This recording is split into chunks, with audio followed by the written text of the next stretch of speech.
I was a young boy at the age of 5. My mother said I was gonna be the greatest man alive.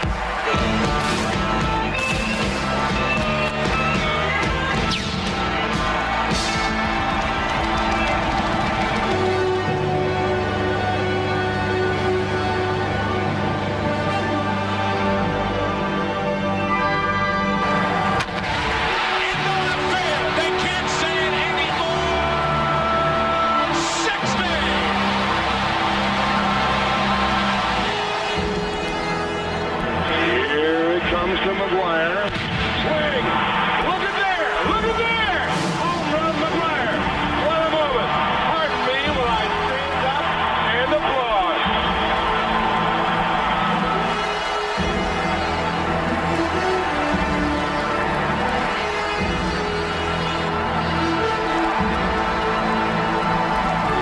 Only 3 men in the history of Major League Baseball have hit 60 or more home runs in a season. Babe Ruth 60, Roger Maris 61, Mark McGwire 61. A new single season record awaits next on Fox. Over the weekend, we promised you that tonight history would be made. Either the King of the Hill in network television or the King of the Hill in Major League Baseball. And right now, all of sports, McGwire Mania. And we welcome you to St. Louis, Missouri for one of the monumental events in the history of sports as tonight the Chicago Cubs take on the St. Louis Cardinals. Welcome to the broadcast booth, everybody. We welcome those of you watching on the Fox Sports Network and those of you tuning us in on Fox Sports Midwest. I'm Joe Buck along with Bob Brenly and Tim McCarver. Now, Tim, we've had a chance lately to track this home run race. It has been nothing but a pleasure. It has been historic, something that we'll never forget. You're a guy that played with Roger Maris. I wonder about your thoughts as now McGwire has 61. He is only one away from becoming the new single-season home run champion. Yeah, Joe, I played with Roger Maris back in 1967 and 68 with the Cardinals, his last 2 years in baseball. And Roger Maris, at that time, was not the prolific home run hitter that he was in the early 60s.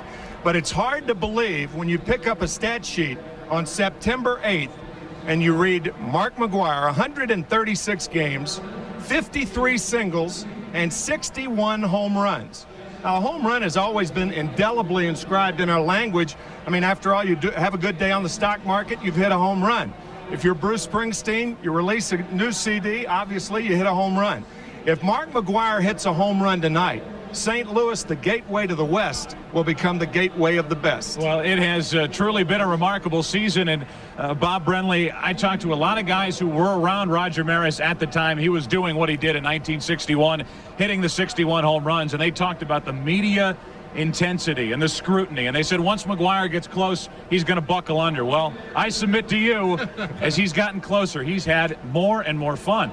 It seems like the more home runs he hits, the better he enjoys it, and why not? McGwire has said all along that he didn't really concern himself too much with the record until somebody got to 50 by the 1st of September. He hit his 50th on August 20th. So everything else is gravy from that point on. I mean, the media circus surrounding this chase has just been unbelievable. McGwire and Sosa both have handled it like true champions with a lot of dignity and respect for the game. Well, if you don't believe him about that, watch this. Just moments ago, I sat down with both Mark McGwire and Sammy Sosa, two very relaxed, two very talented individuals.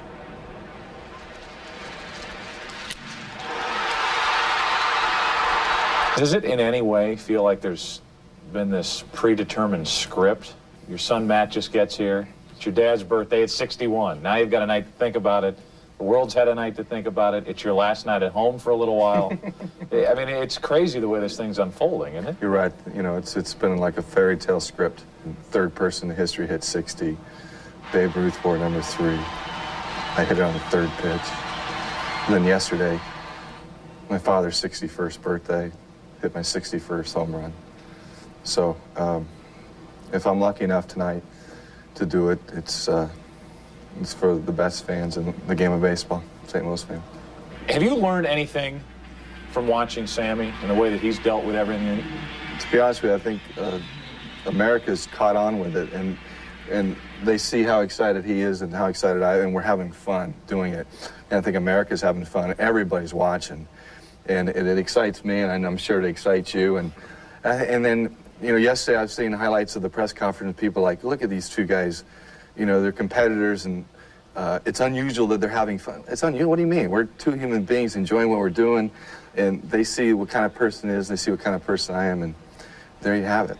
Along those lines, Sammy, I've had 100 comments to me. The neatest part about yesterday when Mac hit the home run was the shot of you in the outfield kind of giving it the fist pump. You truly were happy for him to hit the 61st, weren't you? Definitely. I think that yesterday was one of the great moments that I had to say that Mark, everybody was waiting for that swing, and when he connect, was like, you know, my heart was one like this a couple of times, and I mean it. This is something that I'm never gonna forget, and I won't like yes, you know, but I cannot show up too much because but really, I was real happy. Along those lines, how special would it be to do it tonight with Sammy out in right field? It'd be incredible. Like we're talking about, it'd be storybook, and I have the utmost respect for this man right here. It's just. I don't think people even begin to know what he and I have been going through. And I don't know, I know what I'm going through, and I know what he's going through, but to really sit down and let everything sink in, and if it was, God willing, happen tonight, I'd almost want to run out and give you a big hug on the outfield, you know? What do you think? Because if you're in the same spot, I'd do the same thing to you. Because when he said, you know, he's doing this, if he's in this spot, and he could be, you know? You don't know. He might hit 3 or 4 tonight. You have no idea what happened. Oh, yeah, I'll be the first one to do this. And I'm coming. I know you are. I know you are. I know you are. Does that bother you at all? You're only 3 behind this guy. Yet, no, well, one thing that I like is that every time Mark go to the home plate and he won, or I saw Mark in TV, he won, it's motivating me. He drives me, I drive him. But you know what? It's the game of baseball. And it's been what a very, beautiful, very, very good to you. He's only one curtain call away. Perhaps, folks, a glimpse of history tonight on Fox. We'll return to St. Louis after this from your home of the 1998 World Series, your local Fox station. Guinness. It's Fox Tuesday starting next week at 8 Eastern, 7 Central. And we invite you to tune in for that. Drop one on them early, Brentley. I'll tell you what, Bobby. I don't mind getting bumped for a ball game, Bobby. Especially a ball game like this, Hank. And we're glad that you folks are with us, and hopefully before the end of the night, you'll be glad that you're with us, too. One observation, Kent Merker usually cracks Big Mac's back before he goes out on the field. Well, with Merker pitching tonight, who's going to crack his back? It's a good question. It may take several players to crack Mac's back. Usually takes more than one to lift that body off the turf. As we get ready for baseball here in St. Louis, Kent Merker heads to work, and a look for you at the MCI starting lineup for the Chicago Cubs. Not just the starting lineup, but the role players in this drama that unfolds before us here tonight for the Cubs. Jim Riggleman has Lance Johnson in center, Jose Hernandez batting second at shortstop, Mark Grace hitting third at first base. We've already focused on McGwire. Don't forget, Sammy Sosa's only 3 home runs away from McGwire with 58. Glenn Allen Hill is in left field with Gary Gaetti, the former Cardinal, at third. Mickey Morandini at second. Scott Service is hitting eighth and catching and pitching. The man on the mound, Steve Traxel, will his name be indelibly marked in our memories after tonight's effort. The Cardinals defense, Mark McGwire, don't forget, an American League Gold Glove Award winner at first base with Oakland back in 1990. And the man to his right on the mound tonight for the Cardinals, left-hander, 30-year-old Kent Merker. Taking a look at Merker's numbers on this season. Basically a 2 different fastball pitcher. He'll cut one in on the right-handers. He'll sink it away from the right-handers. His best pitch for my money is that straight changeup. Of course, he needs to set it up with those 2 fastballs I mentioned earlier. Very nice changeup with good arm speed that will fade down and away from the hitters. He'll mix in an occasional breaking ball. Very important for Merker to keep the ball down in the game. unless he's pitching to Sammy Sosa. As a matter of fact, either pitcher tonight, when they face Sosa and McGwire, you do not want to keep that ball down to them. A couple of golfers as hitters. Mark McGwire, in fact, one year in high school, quit the game of baseball to play golf. And you wonder what might have been had he continued down that path. But the former pitcher in high school and at USC is now on the verge of becoming the heavyweight champion of baseball, the single season home run king. This broadcast is also available in Spanish by utilizing the SAP button on your television. Glad you're with us. Maybe history tonight as Kent Mercker gets ready to work to Lance Johnson with Jose Hernandez and Mark Grace to follow. And the first pitch of the night is pop foul. Back and out of play for strike one. The home plate umpire, Steve Ripley. He's the man in charge of calling balls and strikes tonight, with Larry Poncino at first, Mike Winters at second, Gary Darling at third. Bob, these guys have been here for the entire weekend, and now the next 2 days. That's not a bad assignment for the men in blue to come to St. Louis for this long 5-game stand. We talked about how excited the players are to be involved in this thing, the fans that were able to get tickets to come out here to Busch Stadium tonight, and it's a big thrill for the umpires as well. 1 ball, 1 strike, and Johnson grounds it foul outside first for strike 2. Tim, what can't be lost in the shuffle as we look at McGwire and track his progress and give you his history throughout the night this evening on Fox is that man on your right, Jim Riggleman, and the man to his left, Sammy Sosa, heavily involved in the postseason race. They come into tonight's game tied with the New York Mets atop the National League wild card race. It would be a lot easier for some of Jim Riggleman's decisions if the Cubs were in the same position as the Cardinals out of the race. Johnson pops it into left center. Langford over to get it to his right. 1 up, 1 down for the Cubs in the first. Well, there are the standings with the Mets and Cubs with identical records of 80 and 64. And the Giants, Bob, a former Giant, they will not go away. And I think that's a credit to a guy who I think is one of the best, if not the best managers in the game, and that's Dusty Baker. Oh, regardless of the adversity the Giants have faced this year, they're just hanging around in that wild card race. They got left-hander Sean Estes back last week. Figures to get 3 or 4 more starts down the stretch. You can't count the Giants out yet. A ball up and away to Jose Hernandez, the number 2 hitter in the lineup for Jim Riggleman. Cubs hoping to get Jeff Blauser back tomorrow. He's had a problem with his throwing elbow. They get Henry Rodriguez back. He's had a bad ankle. But right now, this evening's lineup is the same as we had here yesterday on Labor Day when Mark McGwire hit number 61. That misses from Mercker, and the count goes to 3-0. Tony La Russa came back to St. Louis from Tampa about 2 hours before game time, is my understanding. He attended the funeral of his mother, Oliva, today. And his dad was okay, his 88-year-old father, and Tony back in the dugout. He left after yesterday afternoon's game against the Cubs. And obviously our condolences to the La Russa family. Here is Mark Grace with 1 on, 1 out. And evidently they announced the wrong hitter as Grace got in. I think they may have said Sosa. He got out, and now they say it is Mark Grace at the plate, so he gets a smile, and so does Jim Riggleman. We talked about Sosa and McGwire and what fun they're having with this home run chase. Mark Grace in batting practice today took his first round, happened to hit 1 ball in the bleachers in right field, and ran around the bases in batting practice, tipping his cap to the fans. They gave him a good-natured round of applause. Everybody's getting into it. 1 on, 1 out.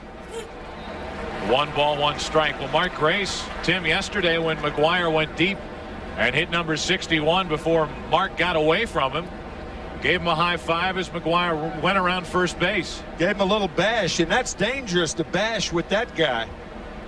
1-1, and Grace takes a pitch in the dirt away from Marrero and back into the on-deck circle. That'll send Hernandez down to second on what will be a wild pitch.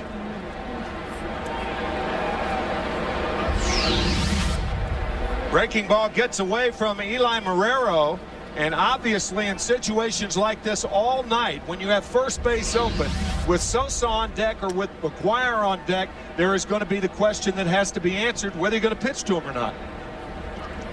2 balls and a strike on Grace as he takes a high strike on a fastball from Mercker. 88-mile-an-hour pitch from the Cardinal left-hander, 2-2.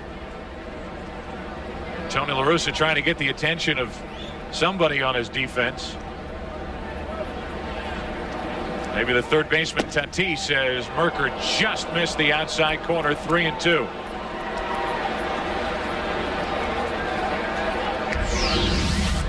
Close pitch. Mark Grace, one of the better eyes in all of baseball. About as borderline as it gets right there. He must have real good eyes. The 3-2 from Merker, right back up the middle and through into center field. Hernandez will score without a play. And here in the first inning, the Cubs take a 1-0 lead.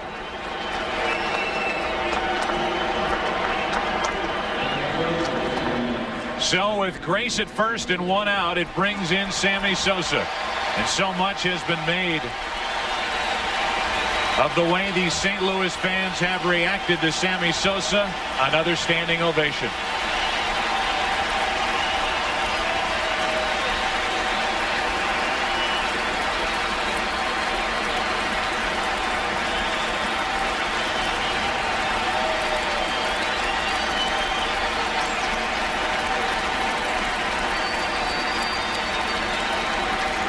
Sosa yesterday, when he got that in his first at bat, tipped his helmet to the crowd here. Then was quoted as saying he was very touched as the flashbulbs pop. Wow. It misses outside for ball one to Sosa. Pat Piper, the public address announcer for years at Wrigley Field, used to exhort to the Wrigley faithful to get your pencils and scorecards ready before the game. Sosa fouls it back 1-1. Tonight, it's get your flashbulbs ready before the game. Get ready to snap away. Sammy Sosa, as we showed you. Anyway, maybe we'll get a look at all these flashbulbs popping around the ballpark. Sosa comes up empty. I mean, it's to the point where it's got to be somewhat distracting. Absolutely. You would think so, yeah.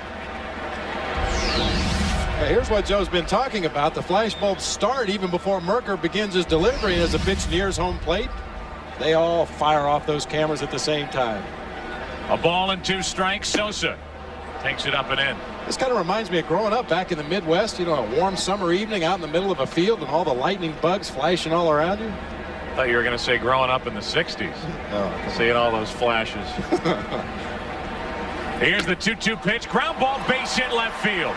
To the left of Tatis. Sosa's aboard. He had a hit here yesterday, and he's on with a base hit here in the first inning, and now McGwire and Sosa are near each other as they were yesterday and as they were for our pregame conversation. There is absolutely no phoniness with regard to these two and how much they respect one another, because they're going through something that they could probably never fully explain to anybody who hasn't lived through it. And aren't too many people that have lived through it. 2 on, 1 out, and Glenn Allen Hill takes a pitch low. And even fewer people that could handle it the way these two have. That's right.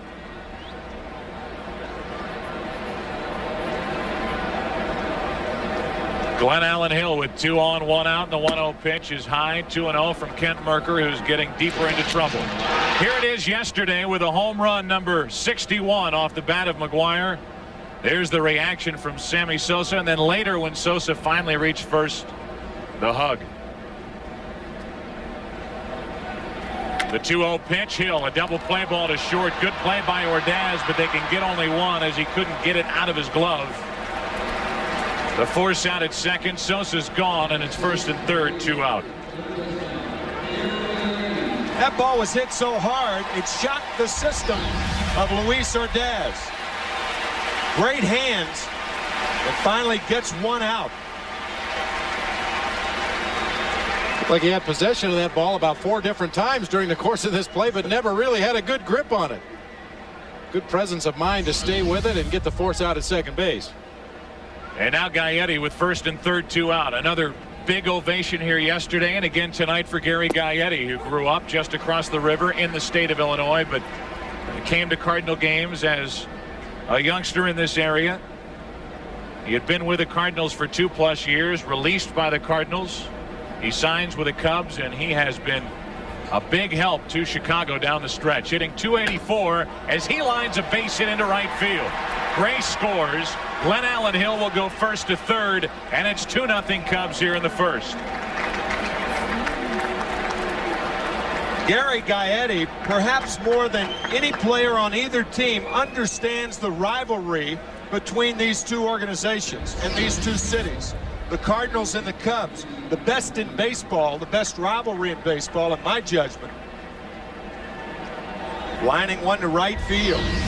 The irony of having Sosa with the Cubs and McGwire with the Cardinals, and these two organizations going at one another for all these years. And now Mickey Morandini. Sammy Sosa now over on the bench. His base hit helps produce that second run. As Morandini pops it into left field for Gant. Should do it for the top of the first and does. The Cubs come up with 2 runs on 3 hits. Bottom of the first. That means McGwire. 2-0 Chicago. Steve Traxel is the right-hander who draws tonight's assignment, with Mark McGwire sitting on 61 home runs. A look at the MCI starting lineup for the St. Louis Cardinals. Delino DeShields will lead off at second base. Fernando Tatis bats second and third, with Mark McGwire hitting third and first base. And there are the numbers in his career against Traxel. Ray Langford backs up McGwire in the Cardinal lineup with Ron Gant in left, John Mabry in right, Luis Ordaz in short. The pitcher hits 8 for Tony La Russa in the second half of the year. That means Merker tonight with Eli Marrero catching and batting ninth. How about the defense for the Chicago Cubs? They've committed 93 errors as a team, and Sammy Sosa always on the list of outfield assists in the National League. He has 13. And that defense backs up tonight's starting pitcher, right-hander Steve Traxel. Traxel with 2 types of fastballs. He'll run the ball away to a left-handed batter and in tight with that cut fastball. And he does have an excellent splitter. That's who Mark McGwire and the Cardinals will be facing this evening. You see that fastball that he'll either cut or sink, the split finger fastball, all those pitches that we just described normally are pitches that are worked at the bottom of the strike zone, right into Mark McGwire's strength. Here's the first pitch to Delino DeShields, the bunt. He gets it past the pitcher. Tough play, Morandini. Sick base hit DeShields.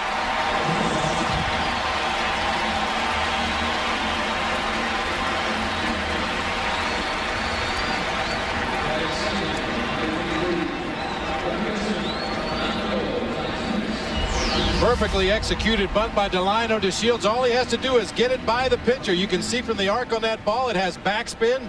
Gets it past Steve Traxel. The ball checks up on the infield grass, and Mickey Morandini with an outstanding bare hand play, but no chance to get the speedy DeShields at first. So the fans here thinking about the big arc, and they got the small arc. Here is Tatis, 1 on, nobody out. Cardinals trailing by 2 as the Cubs came up with 2 in the top of the inning, and Traxel.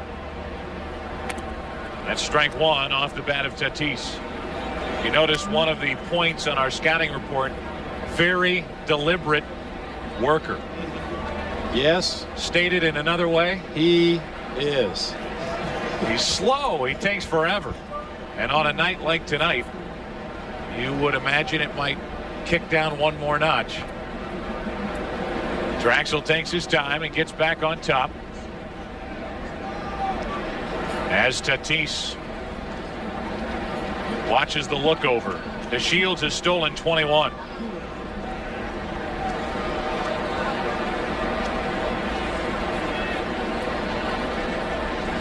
Here's the 0-1.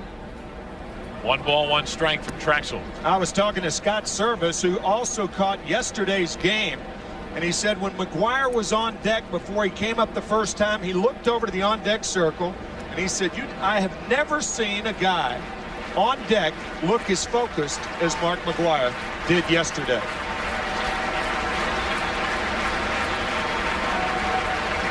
It's an interesting point to talk about.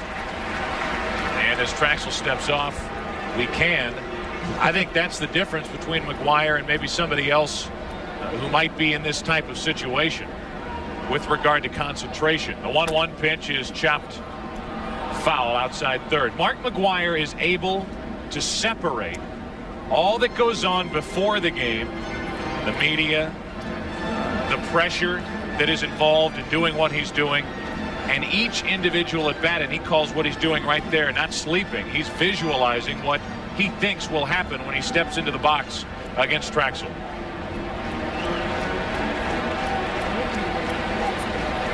A little catnap in the on-deck circle never hurt anybody anyway. You can sleep standing up. Like horses do. 1 on, nobody out, and a ball and 2-strike count on Fernando Tatis. Check on the runner, and they got him. DeShields picked off first by Traxel. So DeShields is gone as Traxel caught him catching a quick nap standing over at first. We should have said he's a very deliberate worker until he goes to first. Then he's got quick feet, and that gets Delino DeShields. An argument from Tony La Russa. Now, the entire Cubs pitching staff throughout the season has been accused of using that balk move, particularly the right-handed pitchers, buckling that left knee, the front knee first, and then spinning to throw to first base. And it certainly appeared that that's what Traxel did and got away with one. The right-handed pitchers used that move, taught to them by Phil Reagan, who used to be the Vulture in Los Angeles. That was his nickname as a short reliever. Don Drysdale worked it about as well as anybody I ever saw.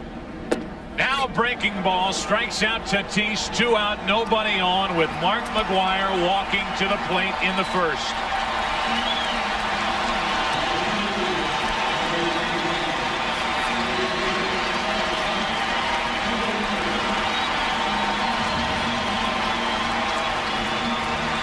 We'd like to welcome those of you who have been watching the Cincinnati Reds and the Houston Astros on our FX cable channel.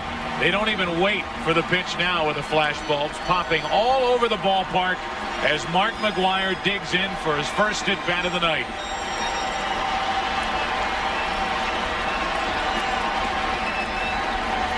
Sitting on 61 home runs.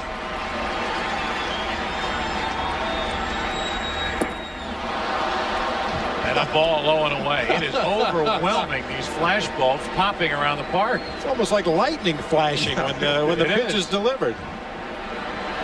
Everyone trying to catch their glimpse of history as the 1-0 pitch is inside 2-0.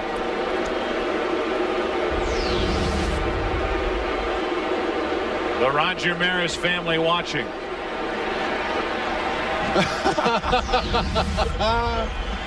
Here comes the 2-0 pitch. 3-0, and Traxel hasn't been close with any one of the three. Bob, the points you made on Sunday about Mark McGwire not hitting one 3-0 pitch out of the park this year. His son Matt, his 10-year-old son Matt, who got here just in time yesterday to see number 61. The 3-0 pitch. A 3-hopper to short, picked up by Hernandez, and the tag at first. I have to tell you, that is rare. Mark McGwire all year long just will not swing at a 3-0 pitch. He did here, and he's the final out of the first. This special edition of Fox Saturday Baseball is brought to you by Blockbuster Video, where you'll find more copies of new releases. Go to Blockbuster and go home happy. Welcome back to St. Louis. Welcome back to Busch Stadium. First pitch was swung on and fouled by Scott Service for strike one. And tonight's Skyview coverage from the Bud One Airship is brought to you by Brewery Fresh Budweiser, the official beer of Major League Baseball. They're floating overhead while we play down below. 1 ball, 1 strike on Service, a .212 hitter. Merker gave up a 1-out walk in the first, and then 3 hits would follow and 2 runs for the Cubs. They lead 2-0. Into center field, Langford back a few. 1 up, 1 down here in the second for Chicago.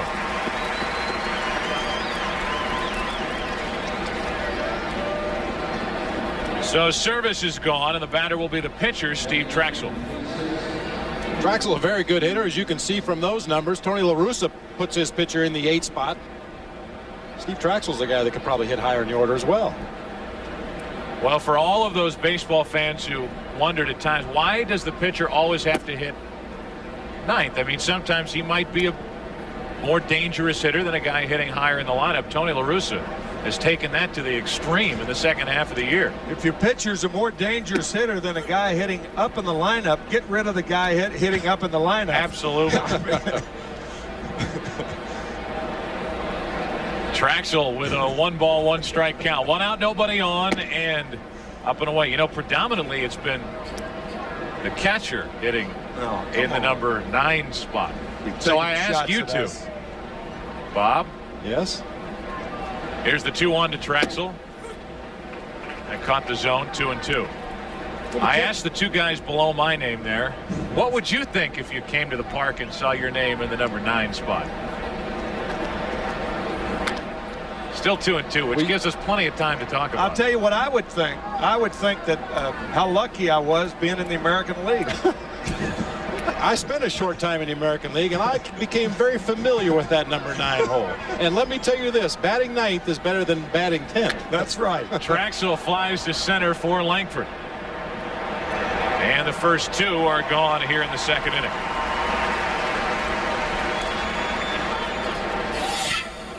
Well, we will be highlighting Mark McGwire all night.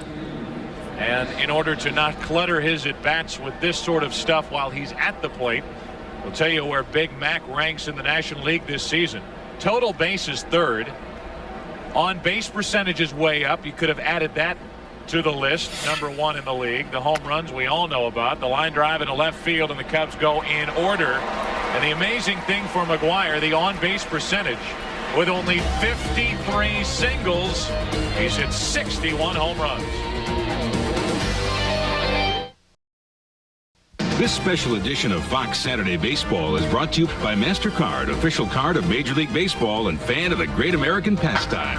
By the Toyota Solara Coupe, an entirely different kind of Camry. It's for you. And by the U.S. Army. Be a part of the toughest, smartest Army in the world. Be all you can be.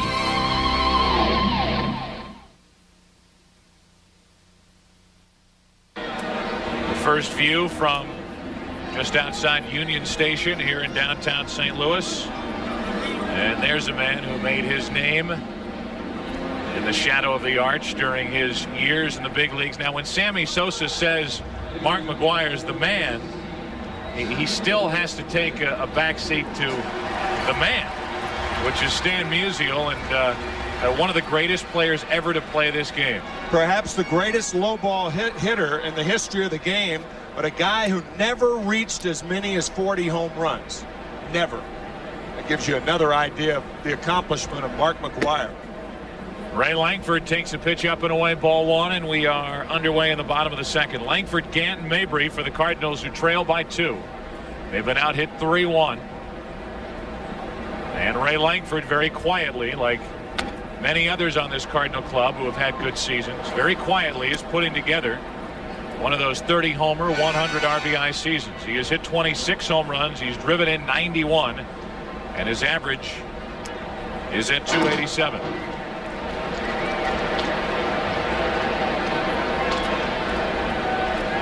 I was thinking on my way down to the ballpark today about McGwire, what I could ask, what I shouldn't ask. And I wonder if this season for McGwire has kind of been like one long no-hitter. I mean, nobody ever mentions to the guy who's pitching a no-hitter, hey, you know, you're working a no-hitter. Well, for the most part, his teammates don't talk about home runs, and they don't talk about what he is about to do. They kind of stay away, and it's more his teammates' responsibility to get his mind off home runs and off the game of baseball. A ball and 2 strikes on Langford, now 2-2. That's a real testament to his teammates that, I mean, let's face it, all ball players like to get recognized for their accomplishments, but in this particular season, everything else is going to pale in comparison to what Mark McGwire has done. Yet the rest of the Cardinals have gone out, Ray Langford included, and had very solid seasons while putting their ego on the back burner and allowing Mac to be the star of the show. Second strikeout for Traxel. First out here in the second inning. Next Tuesday, find out who survives the big propane blast and who doesn't on the season premiere of King of the Hill. Then see why Sue is the breakout personality of the new season on the series premiere of Costello before an all-new Guinness. It's Fox Tuesday starting next week at 8 Eastern, 7 Central. Typically, you'd be seeing all of that tonight, but In this chase for history, we bring you live coverage of the Cardinals and Cubs, and that's a home run, but the wrong direction. Off the bat of Gant as he pulled the trigger too quickly, and that's strike one on Gant, who's hitting .231. Ball was crushed. You would think that Mark McGwire would be the breakout personality in 1998, but this guy had 49 home runs his rookie year back in 1987 to lead the American League. He's had over 50 his last 2 years, 58 last year. There's his strike to Gant. It's quickly 0-2, and Bob, he's the first player in the history of this game to hit 50 or more home runs in 3 consecutive seasons. Ruth never did it. Maris didn't do it. All of the other great home run hitters didn't do it. Hank Aaron never had a 50 home run season. Here's the 0-2 to Gant. Still 0-2. We talked about it a little bit Sunday. It's not that easy. I spent 4 years throwing batting practice for the San Francisco Giants, and every day you lay the ball right down the middle of the plate, 65 or 70 miles an hour. Guys try to take you deep. They hit it off the top of the cage. They hit ground balls to the infield. Mark McGwire has done this against very good major league pitching and made it look very easy. It's not that easy. All the while accumulating 147 walks, which goes into the on-base percentage. But it points out how selective he has been and how selective he has had to become, because pitchers just aren't going to lay it in there for him to get on that so-called list. A ball and 2 strikes, and Gant shoots it foul again.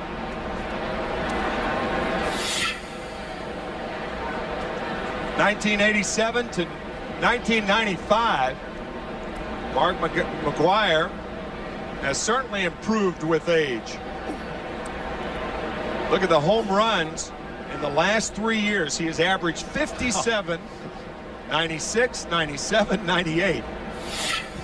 A ball and 2 strikes on Gant, and that's the opposite way into right for Sosa. For the Cardinals, 2 up and 2 down.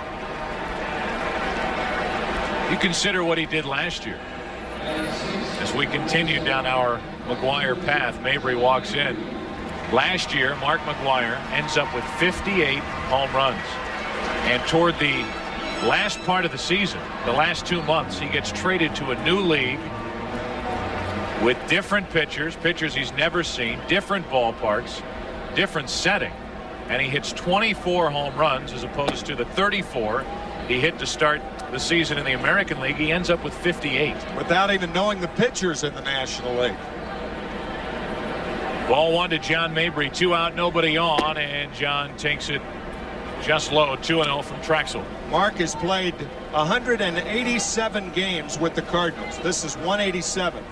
He has 85 home runs in that time, which is 187 games, a little more than 1 year, 1 season.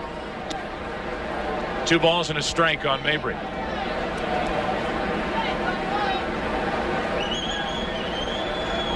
Langford struck out. Gant flied to right.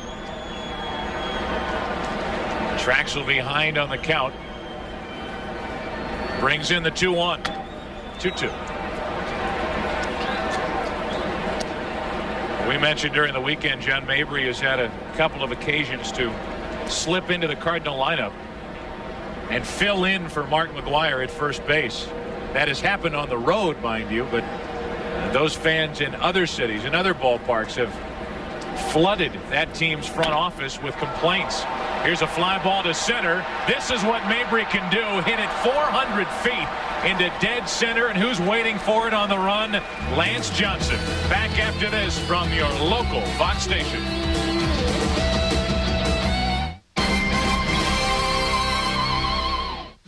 All right, Mark. I watched your show, now you watch mine. The series premiere of Costello after King of the Hill next Tuesday at 8:30, 7:30 Central.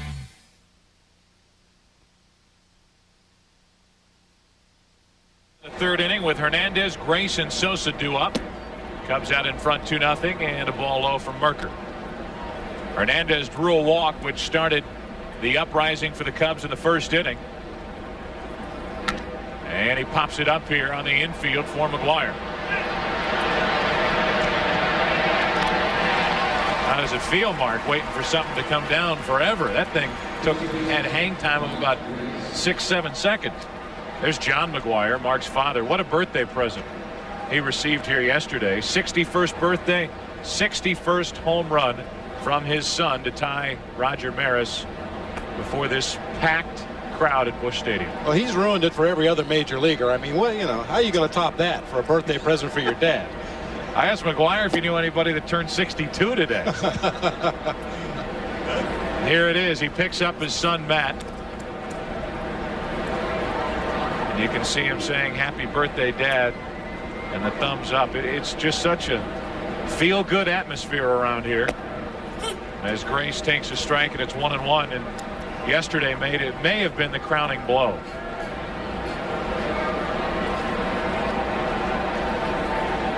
The 1-1 pitch to Grace. The opposite way, and Mark Grace is 2 for 2. 2 hops to Gant, and there's a man on with Sammy Sosa walking to the plate. What Mark Grace has been so good at for so many years, serving that ball into left field. And here's Sosa. Not only a feel-good attitude in this ballpark, Joe and Bob, but this game is being broadcast to 100 countries. And I'll guarantee you one of those countries, the Dominican Republic. Right in the southeastern corner is a little town, San Pedro de Macorís, that has produced more major league players than any other city per capita in the world. And Sosa's one of them. And you are looking at a man at the plate that truly is the ambassador to the United States from the Dominican Republic.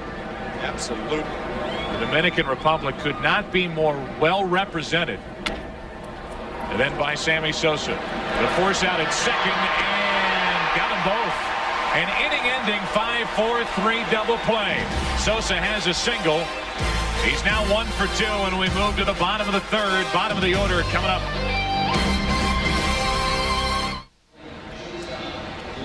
Welcome back to Busch Stadium in St. Louis. We move to the bottom of the third inning with the Cubs out in front, 2-0. Luis Ordaz, Kent Mercker, and Eli Marrero, the bottom 3 in the order for the Cardinals, down 2-0. And Ordaz takes a pitch up and in for ball 1. Joining us in the booth is Don Marr, the president of the Hall of Fame in Cooperstown, New York. And Don, you brought along a little friend with you. Yes, we've got the bat that Roger Maris hit his 60th home run with. And we'll take a close look at that bat, which is autographed by Roger Maris. And you bring that with you, and I would imagine that bat will not leave your sight until you get back to upstate New York. You're absolutely right. When you travel around with something like that, you're traveling around with a piece of history, a piece of this country's history. And as you watch this game, do you set your sights on any one particular thing as you watch Mark McGwire take his at-bats, or are you thinking, all right, I want the shoes, I want the bat, and I'll take his hat, maybe a ball? We'd love the bat, we'd love the ball. We have in our collection Babe Ruth's bat from 60 and is the ball from 60, as well as Maris's 61st bat, which I'm holding, and the ball from 61. Now, so much has been made about the souvenir, about the home run ball. As Ordaz fouls it back, it's 3-2. The remarkable thing, Don, is that the last 6 balls that Mark McGwire has hit out of the park, he has been given back by the fan for minimal reward. If it's a signed jersey, it might be signed bat, it might be whatever, but he has had to get very little going the other way as Ordaz pops it up on the infield. He has not seen these baseballs held out for ransom. But Don, you couldn't begrudge somebody who, if they came up with the ball, would hold it out for a little money, would you? Absolutely not, but I think it's very refreshing to see what the baseball fans have been doing. They respect Mark and what he's accomplished so much that they've returned those balls to him. And it's great because the baseball players have been Hall of Fame's greatest fans. They've been very generous, and obviously it bodes well for the Hall of Fame when those balls return to Mark. There's Ken Mercker, and that's strike 1. What about the anonymous donor who is giving $1 million for that ball? What if you're, for instance, a fan out there and you're making $20,000, $25,000 a year, and this thing will give you $1 million in your pocket. Will the Hall of Fame replace that $1 million? I'm afraid we would not be able to do that. But I couldn't begrudge the fan. Well, Don Marr, we thank you for coming. Your presence has meant a lot to, I know, the Maris family. We saw them the other day holding the bat up. What was their reaction when you showed them the bat? Well, I love seeing it again. They had seen it, of course, for been in the family for many years. Roger contributed to the Baseball Hall of Fame in 1973, but it was fitting for them to revisit the bat this weekend. I think one of the fun things about looking at this bat, there's still pine tar on it, about the widths of Roger's hands are still pine tar, old pine tar, obviously, 37 years old. And Bob, you and I were talking about the grain of the bat and the indentations with the knot in the grain right there. You can tell this is about as good a wood right here with this indentation right here, the indentation of the seams of the ball, and several other indentations along the sweet part, where Roger hit a lot of those over the course of the 61 season. Good hitters have marks right in that sweet spot, and this bat is no exception. How about the weight of that bat? Does it strike you at all, Tim, how that weight feels? It's about 32 ounces. Mac uses a 33-ounce bat. 33. Yeah. This is identical to what Sammy Sosa uses. 32 ounces, 34.5 inches. Well, Don Marr, thanks for stopping by as you look at Sosa. 2 out, nobody on in the bottom of the third inning with the Cubs out in front 2-0. 1 ball, 1 strike. I know that's overhead compartment material. That's not curbside checking. You got that right. Yeah. All right. Thank Don, you. Thank you. You're welcome. Thank you. Well, what will it be and when will it be? As Marrero gets into one to left field, but Hill is back to get it, and the Cardinals go in order again. Traxels face the minimum. We go to the 4th inning, and the Cubs are out in front by 2. Into the 4th inning here in St. Louis. Down below, a packed house. Yesterday, over 50,000 in attendance, standing room only crowd. And it is history in the making, maybe. This home run watch continues. It is right at the top of the hour, 8 o'clock.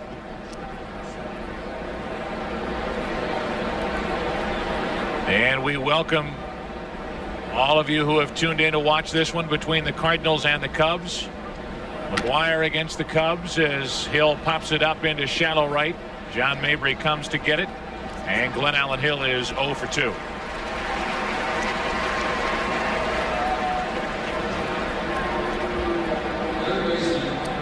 That'll bring in Gary Gaetti, who had an RBI single back in the first inning to make it a 2-0 Chicago lead.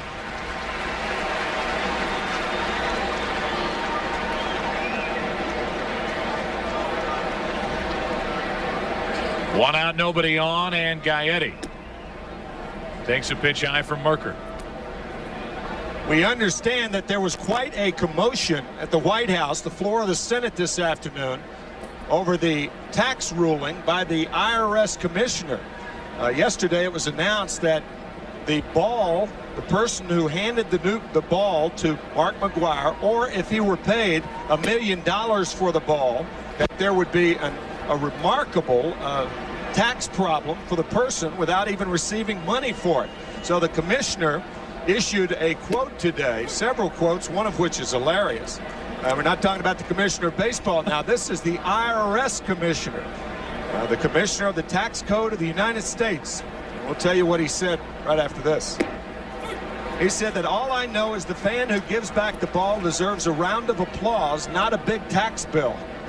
Hear, hear. Hear, hear. That's a relief, isn't it? As Gaetti lines another base hit into left field.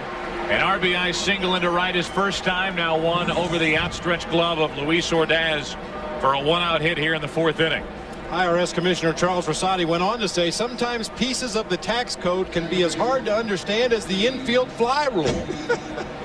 Runners at first and second, runners at first, second, and third, less than 2 out. A pop-up on the infield. The runners can advance at their own risk. The batter is ruled out. Depending on how many dependents they file. 1 on, 1 out for Mickey Morandini. And a fastball is high from Ken Merker. So this does take all the heat off the person who catches the 62nd home run ball. Now they're free and clear. They're free and clear. The tax code says, okay, baby, catch it. Do anything you want to with it. Catch it, cash it in. That's right. Or catch it and give it back. They've called a balk on Merker. Well, Kent Merker commits the balk, which sends Gaetti down to second base with one out here in the fourth inning. For Merker, that's his fourth balk of the year. Interesting shot of Tony La Russa, who earlier wanted a balk called on Steve Traxel when DeShields was picked off in the bottom of the first. Here's a look at the balk. You can see he started his movement right there and then stopped. Some miscommunication between Merker and his catcher Marrero. He started his delivery, started his movement, stopped. Of course, that's a balk. Runner sent down to second base. And a strike from Merker to make it 2-1 on Morandini, who flied to left to end a long first inning for Merker. High fastball. It's 3-1. The Chicago lineup is completely different now with a healthier Lance Johnson. He has set up the rest of the order for Jim Riggleman. Now he has Johnson in the spot he belongs, the leadoff spot, and he's getting healthier.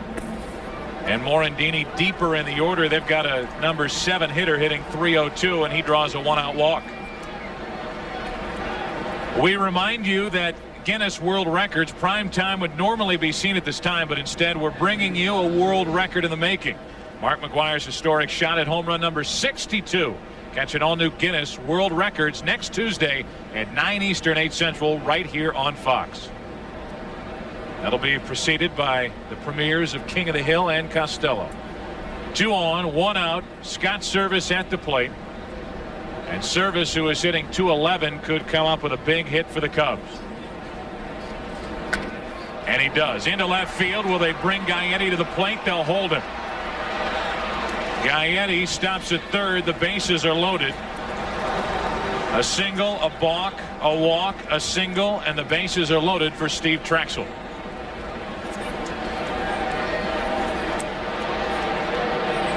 Yeah, perhaps a different pitcher in the number 9 spot. Tom Gamboa, the third base coach, maybe takes a gamble, tries to send Gaetti, but as we mentioned, Traxel handles that bat pretty well. He can represent himself up there at the plate. Take a chance on the pitcher driving in a run here. We mentioned it earlier. This game by no means is on the back burner as far as the Cubs are concerned, but with all of the hoopla about Mark McGwire, Scott Service hammering a high fastball to left field off Kent Merker. I mean, the Cubs are tied with the Mets once again. The Mets are being throttled by Philadelphia 11-3. That game in the 6th inning. But this is a very, very important game for the Chicago Cubs, and yet the center of attention, Mark McGwire. Curtis King getting ready for the Cardinals in their bullpen. And now as we play here in the month of September, rosters have been expanded. So seeing a relief pitcher warming up in the early innings of a 2-0 game is not that unusual. Strike 1 on Traxel. Cardinals have Busby, Frascatore, Kraus, Shorpick, Isaac King, Jeff Brantley, Bobby Witt, Juan Acevedo, Jose Jimenez, Brian Eversgerd, and Lance Painter in their bullpen. And we know how fond Tony La Russa is of going to that bullpen. Yes. We may see them all tonight. Bases loaded, 1 out in the 0-1 pitch. A strike from Merker. It's 0-2. Gaetti, Morandini, and Service, the runners. The bottom of the order trying to do damage for the Cubs here in the 4th.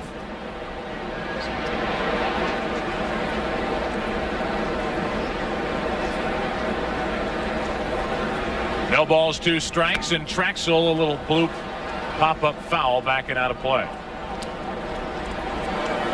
Still 0-2. Really, this game has a really odd feel to it. It does. Strange. For guys who cover games and watch games day after day, even in a game like this, and many Cub fans here in the ballpark, it is awful quiet. Everybody anticipating the next Mark McGwire at bat. But right now the Cubs hoping to cash in on a 4th inning opportunity. Traxel fouls it out of play again.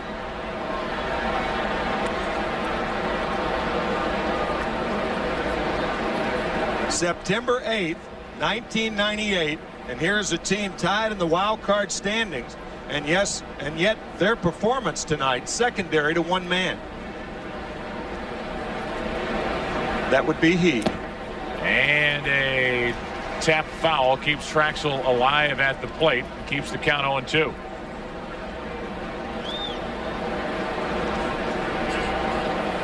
Made mention of it on Saturday that Mark McGwire has really taken a team sport and at least lately turned it into an individual game, to the point where everything swirls around McGwire. Meanwhile, there's a game going on. 0-2, the count on Traxel, and Merker steps off. And you would think that because Mark McGwire has hit 61 home runs, that all of baseball at home runs are up. But that is simply not the case. Sammy Sosa with 58. McGwire with 61. That rides Traxel off the plate, 1-2.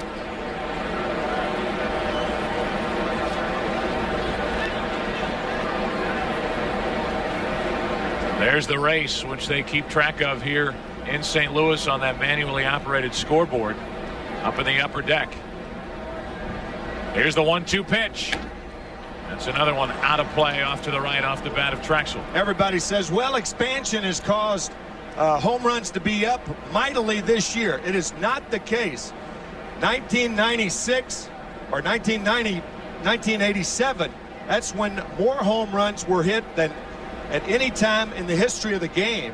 I beg your pardon, it was second to 1996, but last year and this year, just about the same. Traxel comes up empty as he strikes out. It's the first strikeout for Merker. And this turns into a bases loaded 2-out situation for Chicago. And brings in Lance Johnson, who has to face the left-hander Merker. Johnson is 0 for 2.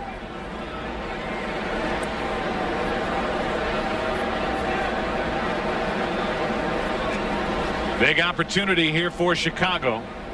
Up by 2 in the 4th inning, with the Mets losing big at Philadelphia. Ball 1 from Merker.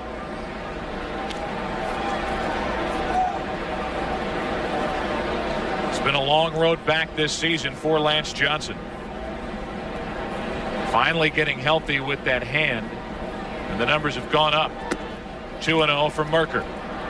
And as you would expect from Lance Johnson, he normally works deep in the count, forces that opposing pitcher to throw a lot of pitches. Merker missing up high in the zone. Lance Johnson may even take in this at bat until he gets to a strike. Bases loaded, 2 out, and there's a strike from Merker, 2-1. The career numbers, 1 grand slam for Johnson. His numbers with the bases loaded in his long career. Former property of the St. Louis Cardinals. The 2-1. Ripped into right field. Mabry on the move. Back to get it to end the inning. Well hit. Hard hit. Hit deep. And Mabry was there to pull it in for the Cardinals. McGwire hits third in the bottom of the 4th.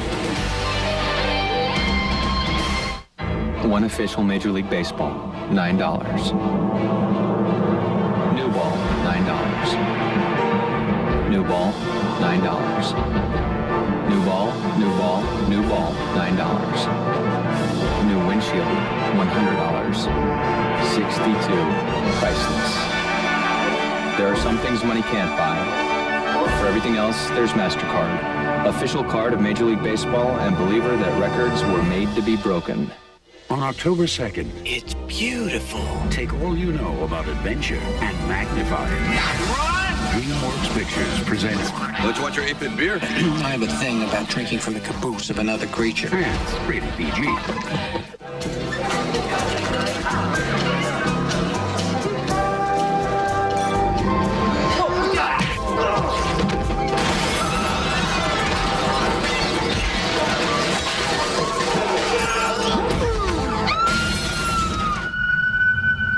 Meet Sean Graham, veteran stuntman. This is how he lives. This is what he drives. What else would he drive? Chevy S10, like a rock.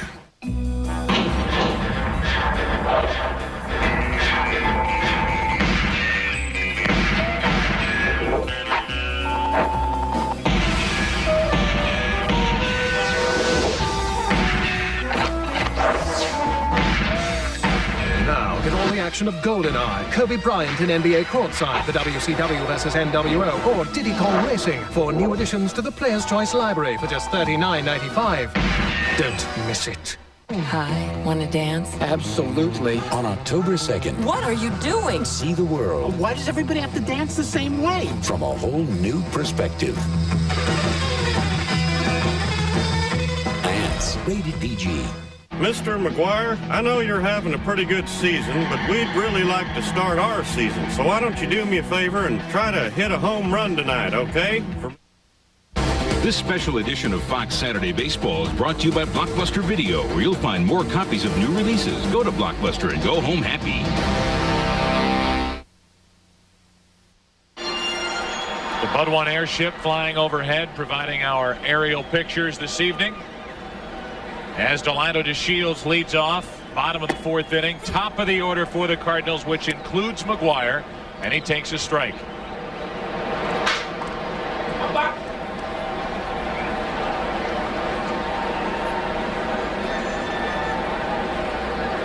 The 0-1 to DeShields leading off, a ball and a strike. Delano a base hit his first time up, but then was picked off first. And Traxel so far has faced the minimum. 9 hitters through 3 innings. 2-0 Cubs in the fourth inning. And that's foul for strike 2.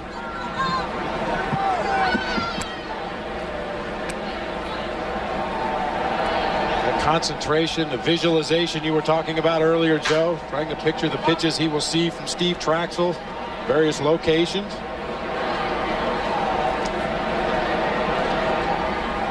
A ball and 2 strikes on DeShields first up in the fourth inning.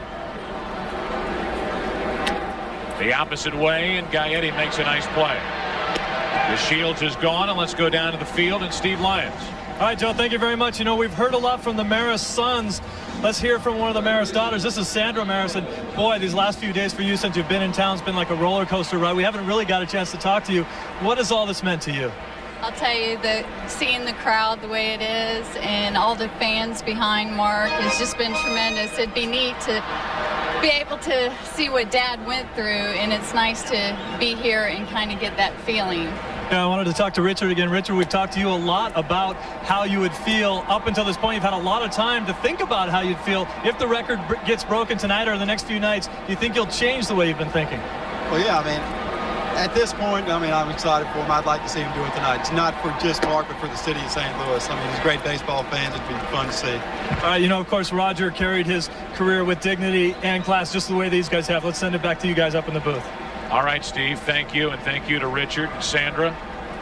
1 ball, 1 strike on Tatis, and the fastball from Traxel makes it 1-2.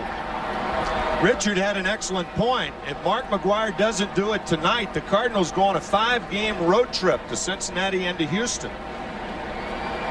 Chances are pretty good that he's going to hit one in one of those 5 games, if not tonight. Well, everybody has thrown this big party, and here comes the man of the hour, Mark McGwire, who is 0 for 1 tonight, his second at bat here in the fourth.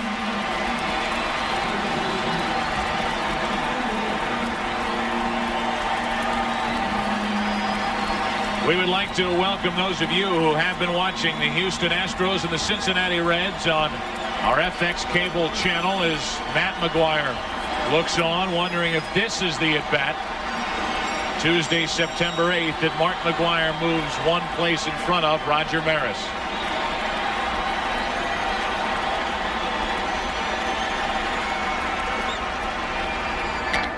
Down the left field line, is it enough? Gone! There it is! 62! Touch first, Mark. You are the new single-season home run king.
couldn't happen to a better man. And you will always know where you are at 8:18 p.m. Central Time, September 8th, 1998.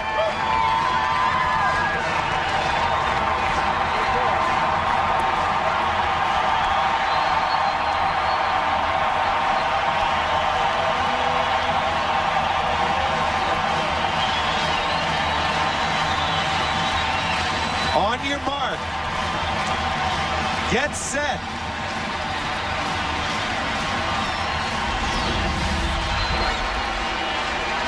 Bang.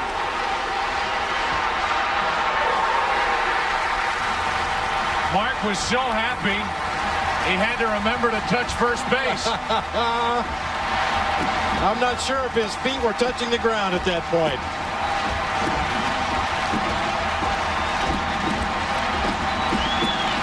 Mark McGwire, who started the season as Gary Gaietti's teammate. He's been with Rene Latchman over the years. A point to the sky, a hug from Scott Service, and the reaction from his longtime manager, Tony La Russa.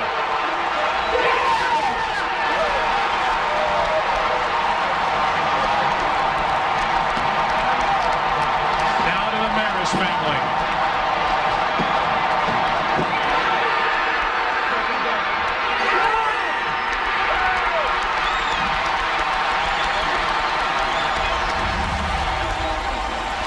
Family, everybody, my son, Chicago Cubs, Sammy Sosa, unbelievable. Claps. Thank you, St. Louis.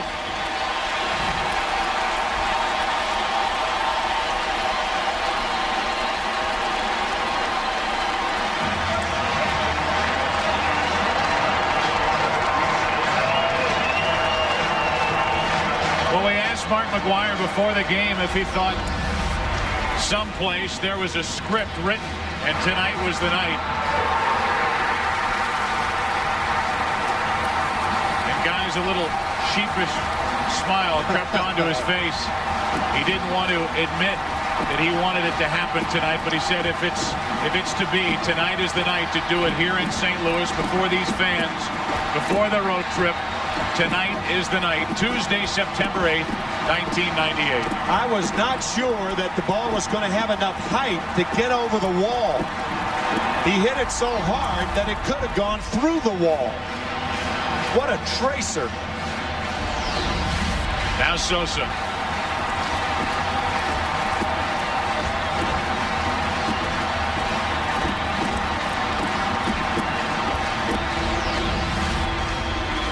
People cannot begin to imagine what those two have been through in 1998. Two men from completely opposite backgrounds joined in 1998 in the Roger Maris chase, and it's Mark McGwire who gets to the top of the mountain, home run number 62 in the Cardinals' 145th game of the year.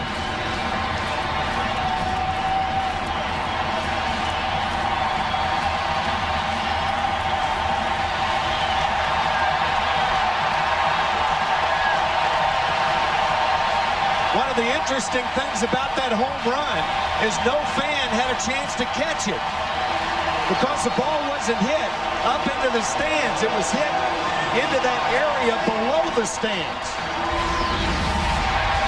One more look at the swing of Mark McGwire. Low fastball driven on a line.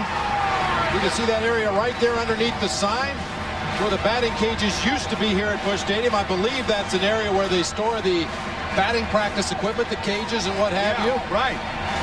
Very uncharacteristic Mark McGwire home run. Normally the towering shots that seem to hang in the air forever. That one happened so quickly the fans were stunned. Bob, it was almost like a Sammy Sosa home run. But again, so much made of the fan who's going to catch the ball, and now you have to wonder whether a fan was able to get to it and where the ball is. Sosa's salute to Big Mac. Bam. Here's the change on the scoreboard. Number 62 for Mark McGwire. And no one more than Mark McGwire hopes that the attention this is focused on Roger Maris and his year of 1961 and his career. Roger Maris, a great player. No one hopes that all of this attention, no one hopes any more than Mark McGwire that this will put Roger Maris in his rightful place in baseball's Hall of Fame. I could not agree with you more.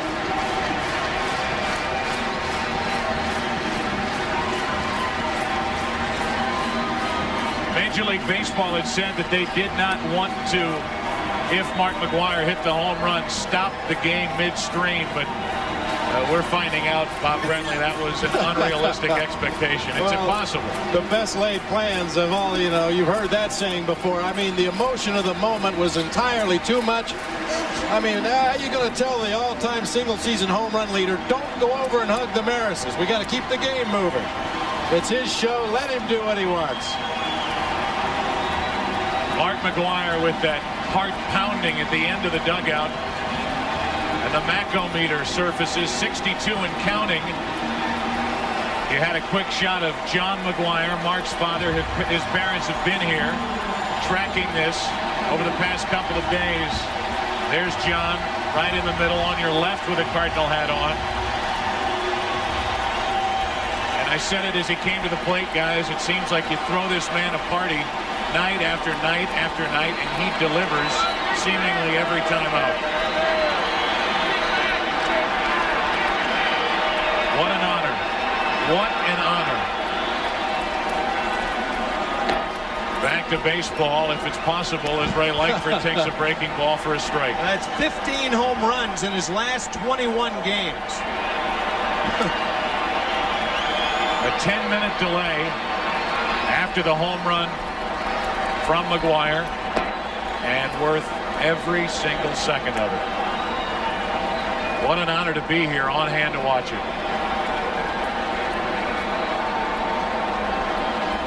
What must be going through his mind right now? 2 out, nobody on, and Langford comes up empty, strike 2. Well, he was fully aware, if you read the quote in the paper, about his home run trot yesterday when he hit 61. He remembered the home run trot by Hank Aaron back in 1974 when he broke Babe Ruth's career home run total with number 715. He watched that as a young man, and now this 1998 season will be remembered as Mark McGwire's year.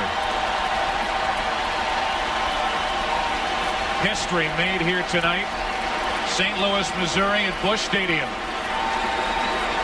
There is your new single-season home run champion, 62 and counting.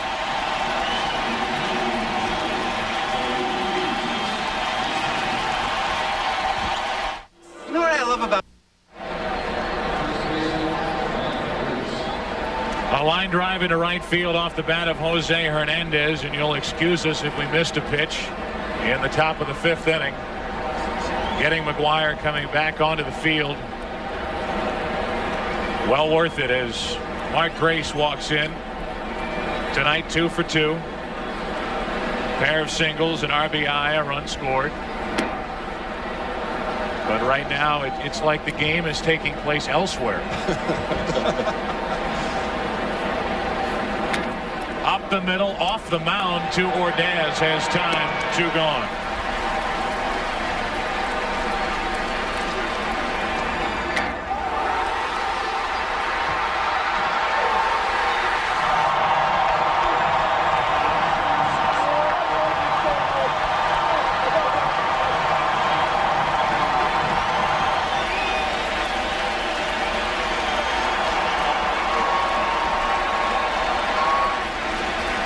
Mark McGwire in this 1998 season, as Sosa rips it foul, has said just about all the right things.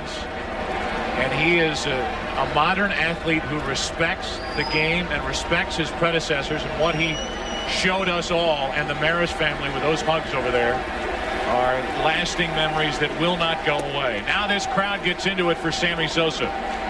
1 point. The home run, 341 feet. The shortest in distance McGwire has hit all year.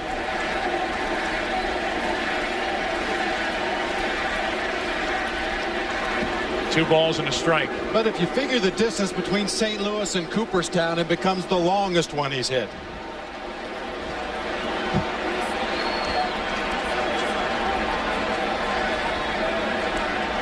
This crowd now is standing for Sammy Sosa. They would love nothing more than to see Sosa connect and hit number 59. These two have come together in 1998, and Cardinal and Cub fans are together right now rooting for Sosa. That's a switch. It is. For Cardinal and Cub fans to be together on anything. But the one thing the rivalry has always been is very respectful Absolutely. of the other team and the other fan. The 3-2 pitch to Sosa, a 2-out walk, and the crowd, Cardinal fans mainly, booing Merker as he issues the 2-out walk. One would think that now that Mark McGwire is relaxed, that he could go on and hit maybe 15 more home runs. And the same could be said for Sammy Sosa. It's very possible that Sosa could end up with more home runs than Mark McGwire this year. Glenn Allen Hill, strike 1. That's one theory that you hear, that, okay, now McGwire's broken the record. Sammy Sosa's still involved in a heated pennant race in the wild card chase, and there is some danger in McGwire relaxing. Sure. He could go one way or the other. He could go off, or he could fall off in the home run pace, and Sosa could pass him by, but time will tell about that. 1 on, 2 out, strike 2 to Glenn Allen Hill. Meanwhile, it's a 2-1 game, Bob. It is. 5th inning. Cubs out in front by a run, and they have a man at first and 2 out.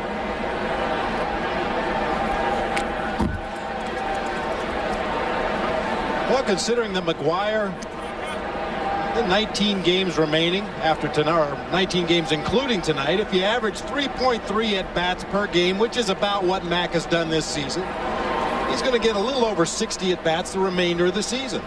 Well, he's hit 13 in his last 63 at-bats, so it's conceivable he might hit 75. Glenn Allen Hill a full swing, but he's jammed, and Ordaz back to get it to end the inning. So a 2-out walk to Sosa. He is left on. We will have lots more tonight. Halfway through this one, a night that history is made in St. Louis. 2-1 Chicago. This special edition of Fox Saturday Baseball is brought to you by Blockbuster Video, where you'll find more copies of new releases. Go to Blockbuster and go home happy. By Claritin, and by the Toyota Solara Coupe, an entirely different kind of Camry. It's for you.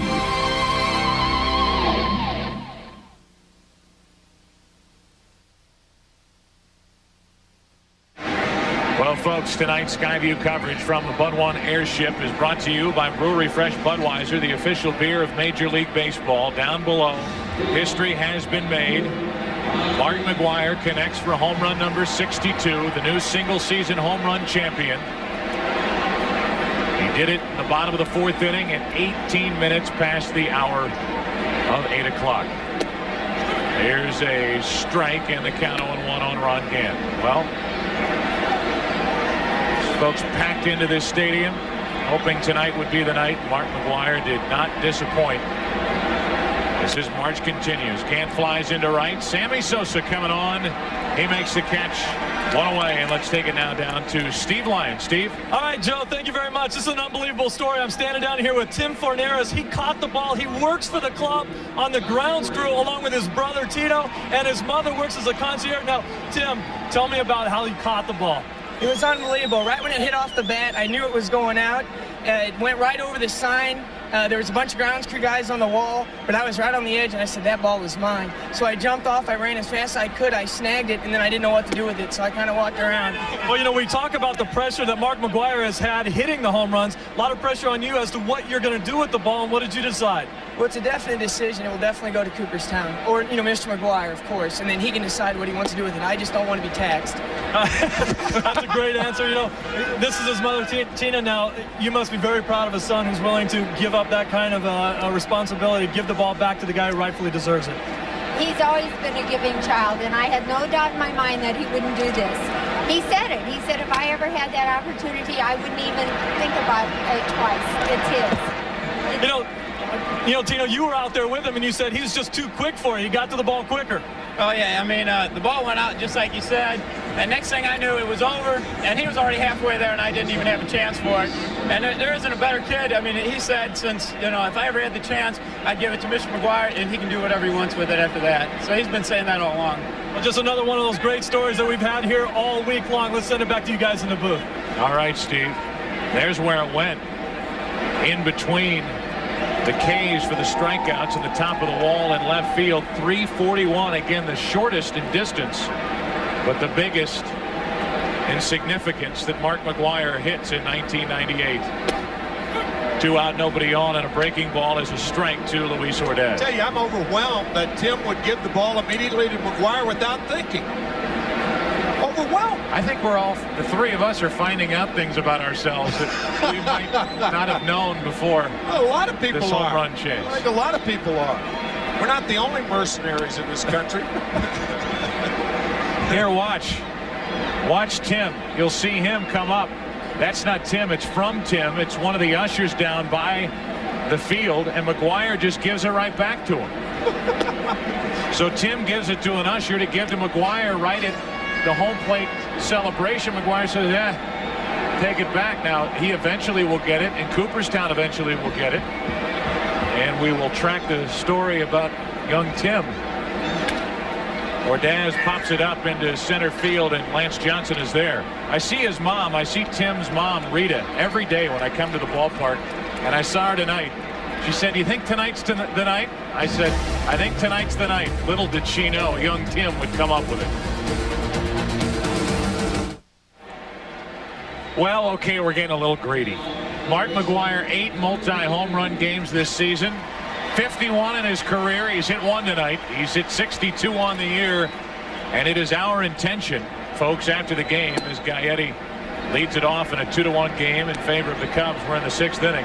It's our intention to interview Mark McGwire right at the conclusion of this game. And that brings up another aspect of this, guys, how gracious Mark McGwire has been with his time, and how wonderful a job the Cardinals PR department, led by Brian Bartow, has been in handling this situation. 2 balls and a strike on Gaetti. Dan Farrell and all of the people, general manager Walt Jocketty, and a list of people that runs on and on and on in getting Mark McGwire to us at times, to the other parts of the media at times, as Gaetti lofts a foul ball down the left field line. 2-2. Major League Baseball's done a great job as well. There's Walt Jocketty, the man responsible for signing Mark McGwire. And Mark McGwire is not even among the top 5 paid players in Major League Baseball. You talk about a steal and a deal. 2 balls, 2 strikes. It's still 2-2. How much money do you think Mark McGwire has generated for the industry of baseball in 1998?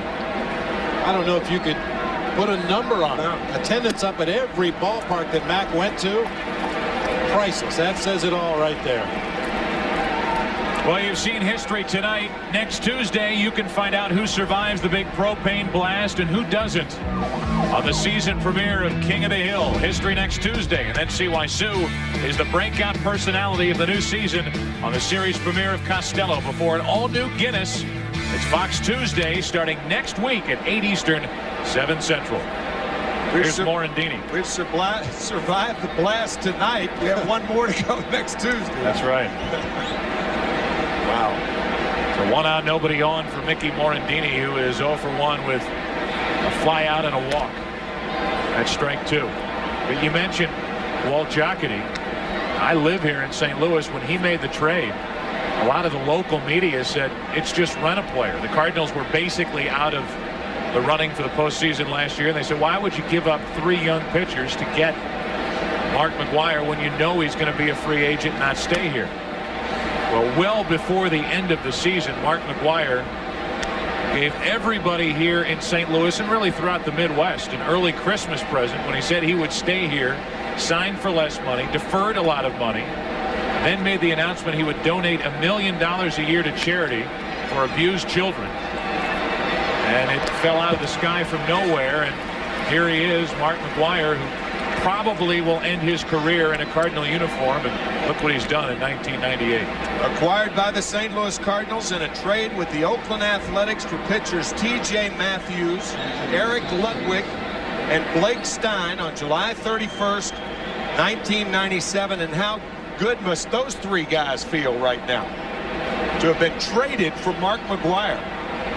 T.J. Matthews, who grew up right across the river, was heartbroken when he was traded away from the Cardinals. Very good young right-hander pitching out in Oakland. Blake Stein looks like he's going to be a good starter. And Eric Ludwig is no longer with the Oakland A's. He is now pitching for Jim Leyland in the world champion, lest we forget, Florida Marlins. A little fly ball into center. One hop picked up by Langford off the bat of Service, a 2-out single.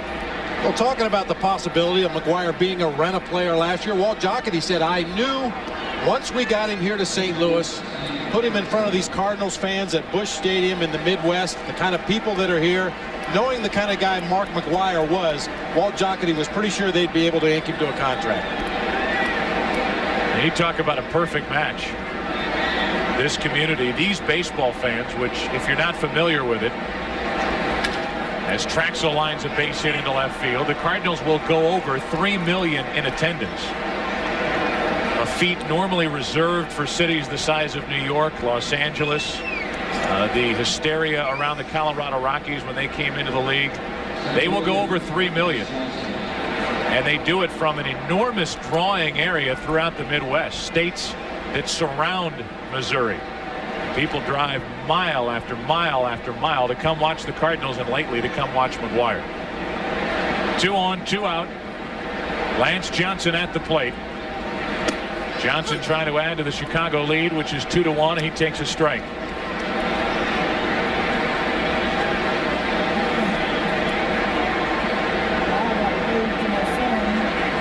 Back-to-back 2-out hits, and now Johnson to the right side. Good play by DeShields to his left, and the inning is over. No runs, 2 hits, 2 left. 8 left tonight for the Cubs. Another look at number 62, 341 feet later. That man's your new single-season home run champion.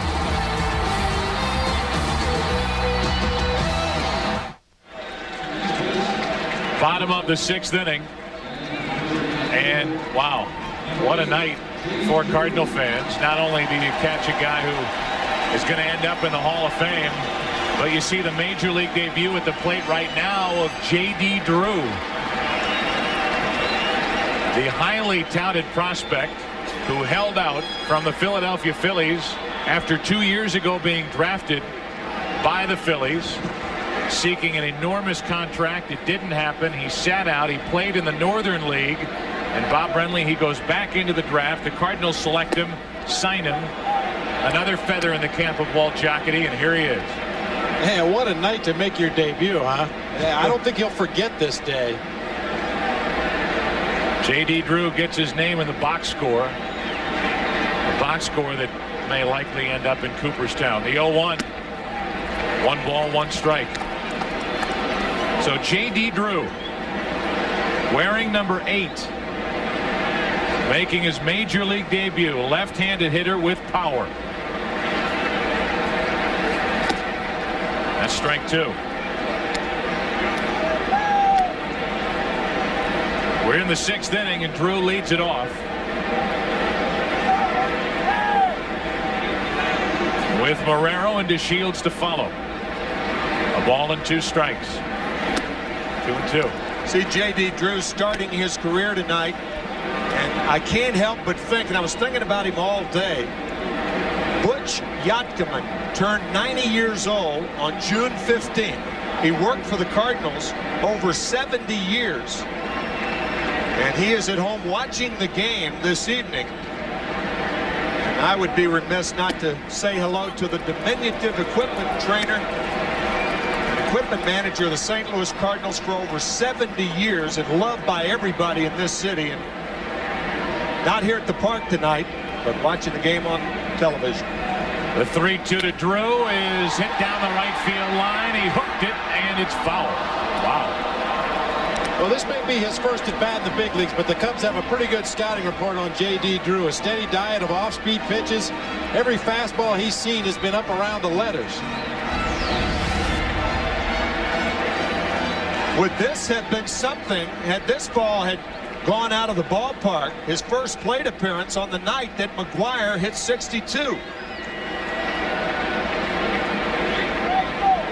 There's Bud Selig's reaction, and Jim Gray's for good measure over the outside corner, and J.D. Drew strikes out to start the 6th inning. So first major league at bat, a strikeout. Dear Diary, what a night I had tonight in St. Louis, and that is an iffy pitch called for strike 3.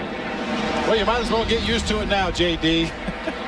You're going to have a few of those called on you in your career. So the major league debut, not what J.D. thought about on his flight from Memphis after playing in Tim McCarver Stadium to St. Louis to make his major league debut here tonight on September 8th. Eli Marrero now, who is 0 for 1. Cardinals down by a run in the 6th inning. Cubs needing this ball game. I think they could have the old, I think, such a tired line, but a win-win situation. You see history and you get a victory as the Mets are just getting pummeled in Philadelphia 16-3 in the 8th inning, and a win tonight would put the Cubs back a game out in front in the wild card race. San Francisco Giants will play at San Diego later on this evening. The Giants are 2 games behind both the Mets and the Cubs entering tonight's play. 2 balls and a strike, now 3-1. We talked about the rivalry here and in Chicago between these two, but I will guarantee you the majority of Cardinal fans have seen what they wanted to see in 1998, and they'd be more than happy to see the Cubs in the postseason. The Cardinals, by the way, have been mathematically eliminated at this point. 3-2, the count on Marrero. I think a big tip of the cap to Steve Traxel for being able to maintain his composure throughout the hugs and the salutations from Mark McGwire. The 10-minute delay, he's come back to retire, well, 5 in a row at that point. He walks Marrero here. Let's go now to Steve Lyons, who's standing by with the commissioner. Hi, Joe. Thank you very much. This is Bud Selig. And Bud, you are an owner of the Brewers. When Henry Aaron hit his 715th, can you compare that to this moment tonight? Well, that was a very dramatic moment, and you know, it was remarkable then. And this has been, I don't think, Steve, in all the things I've seen in my 35 years in baseball, I'm not sure I've ever seen anything like I've seen here the last 3 days. And tonight was magnificent. You think of the history and just the way Mark handled it when he came over here and hugged the Maris family. This is a great moment for baseball, for all of us involved. It's been some summer, and it got capped off tonight. So this is the type of moment that for 2 or 3 generations people remember where they were when he hit the home run. And you certainly see some emotion from Mark McGwire that we're not used to seeing in years past. You know, you really do. Both Sammy Sosa and Mark McGwire have handled it well, and I just can't tell you what how much grace and dignity they brought to the game. And we're having a great year, but they certainly are 2 of the primary reasons. And it's not only their achievements, which are obviously, I mean, magnificent. It's the way they've handled themselves all along. Could this have happened in a better baseball city than St. Louis? Well, you know, I have to be a little careful with that, but because I said this at my press conference. But look, when you think of St. Louis and you go back to the Gas House Gang and you go back to Stan Musial and Red Schoendienst, who are sitting right here, and you think of all those years and the remarkable attendance they have. This is, if you were to ask, is there a better baseball town in America? The answer is no, there isn't. This town is absolutely remarkable, and its history proves it. All right, Bud, I know you've had a great time. We certainly have too. Let's send it back up to you guys in the booth. All right, Steve, thank you, and thank you to Bud Selig. As DeShields takes a ball down and in, 1-2. Well stated from the commissioner. Put it into perspective. It's been good, wholesome fun at the old ballpark. Good family entertainment. You know, that word that the commissioner used that we've kicked around here in the booth, but I think it's very apropos for both the gentlemen that have been pursuing this record is dignity. They both carried themselves in such a dignified, respectful manner. You can't help but root for them. And another balk call. This time Steve Fraxel is called for the balk, and we will get a mild argument from Jim Riggleman. And Larry Poncino, the first base umpire, tries to give a long distance reason to Jim Riggleman as he heads out as to why the balk was called. This is our second balk of the night. One by Merker and one here by Traxel. Earlier in the game, you may remember Delino DeShields was picked off on a similar balk move from Steve Traxel. And that's what Bob was talking about earlier. When you break that left leg, you're committed to go home. He did it again, and a balk was called. It's a very subtle movement, and it's timed so perfectly that a lot of times Traxel and the other Cub right-handed pitchers have been able to get away with it. That front knee buckles just enough, and they spin, make the throw to first base. Most base runners are trained to concentrate on that leg. When they see that left leg buckle, they know the pitcher's going home. You know what it points out, along with everything you're talking about, is the mild argument that Tony La Russa put up back in the first inning. While it didn't change the call at the time, changes the circumstances here because he planted the seed in the head of Larry Poncino. A base hit to left field. Here comes Marrero. Glenn Allen Hill kicks it in left. A run scores. It's a 2-2 game on a base hit by Delino DeShields.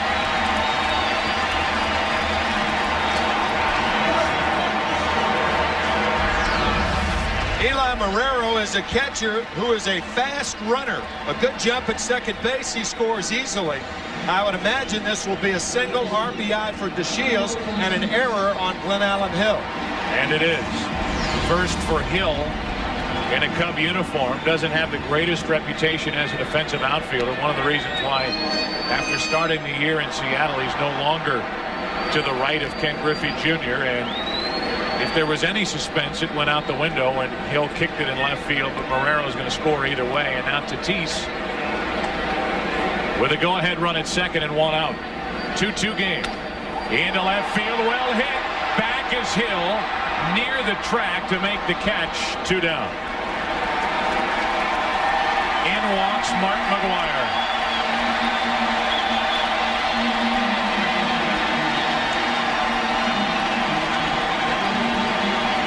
I know this is not going to be a popular decision, but if I'm Jim Riggleman, I walk McGwire in a minute. Think nothing of him. In a second. Well, you're absolutely right. It would not be a popular decision, but I agree with you. The Cubs are trying to get into the postseason, and regardless of who's chasing what record, they have to do what's best to win a ball game. And right now, the obvious choice is to put McGwire on. You called it.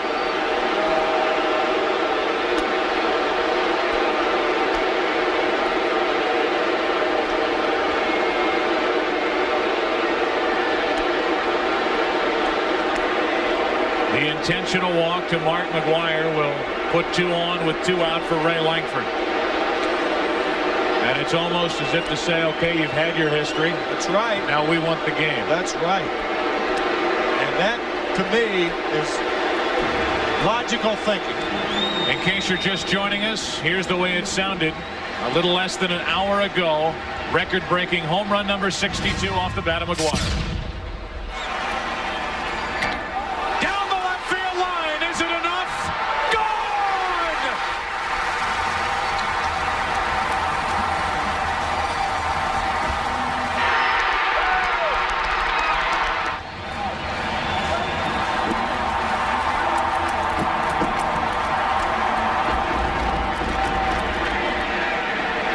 It has been a family affair around here lately with Mark's 10-year-old son arriving just in time to see home run number 61 yesterday, and he doesn't have to miss another day of school.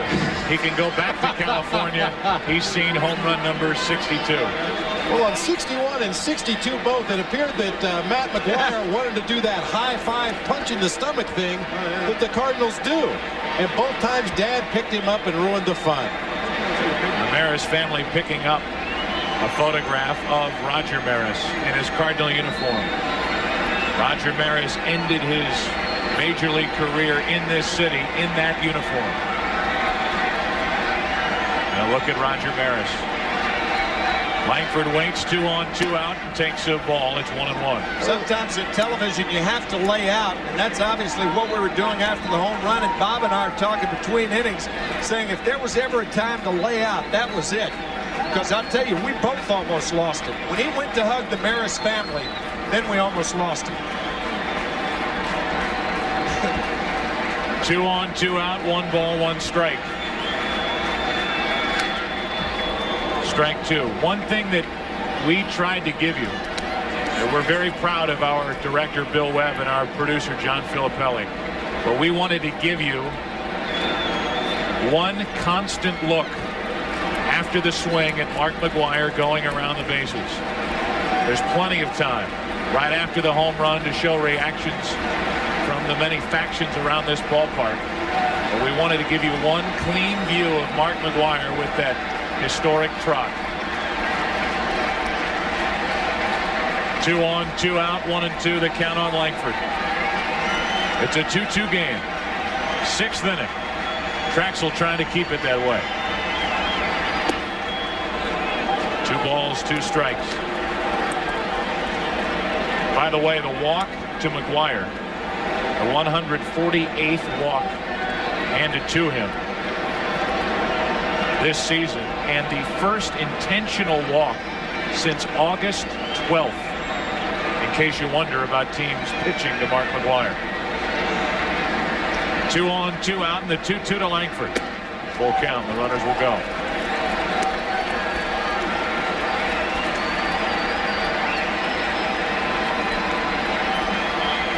We keep talking about records. That man, Mark McGwire, is at a pace for 166 walks. The Major League record is held by Babe Ruth with 170. And many people didn't think that could be done.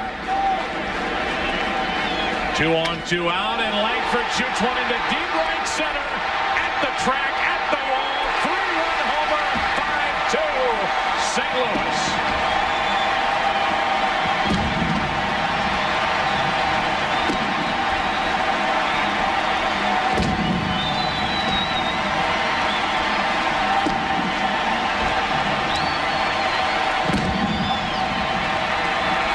You intentionally walk Mark McGwire, get to Langford, and Ray jumps up and bites you.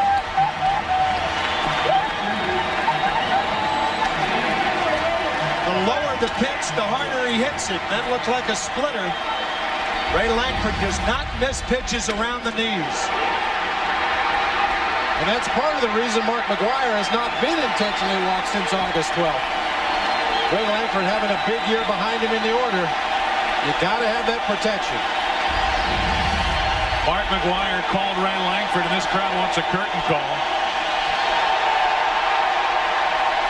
Mark McGwire called Ray Langford the best protection he has ever had in any lineup he's been in.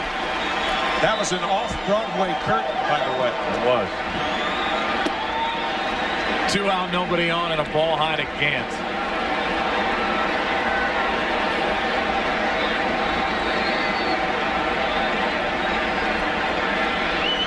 One ball, no strikes on Gant. 2 out, nobody on. 3 runs home and a 1-1 count. Well, it would be tough to second guess the move of Jim Ringelman. I mean, he got the single season home run champ. First base open, 2 out. I don't care who's hitting behind him. Strike 2 on Gant.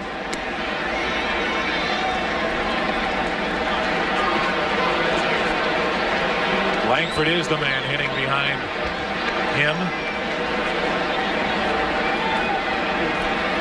And Langford goes deep.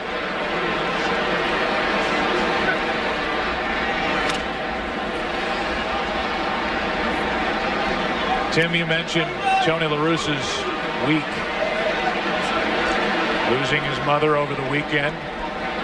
Jumping on a flight. Going to Tampa, Florida, which is where he is from, to attend the funeral services of his mother, Oliva. Getting on a plane, knowing that his father was doing well enough to let him attend this game. And he hustles to get back here and is in the dugout for Mark McGwire's 62nd home run. And Tony La Russa wanted to be here for that. If all was well back home, all was well back home with his 88-year-old father. And Tony La Russa, who was Mark McGwire's manager in 1987 when he came to the big leagues, is here to see McGwire make history. 2-2 on Gant.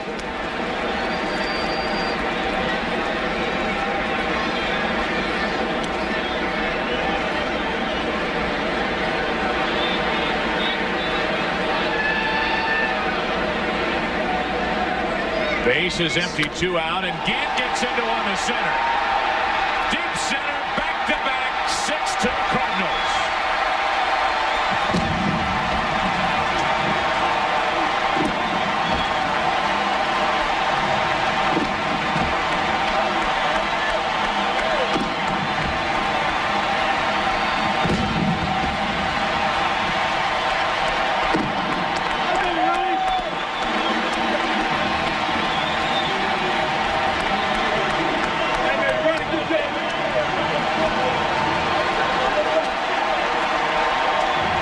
Back-to-back home runs, and this swing by Ron Gant marks the end of a historic night for Steve Trachsel. The Cardinals lead 6-2.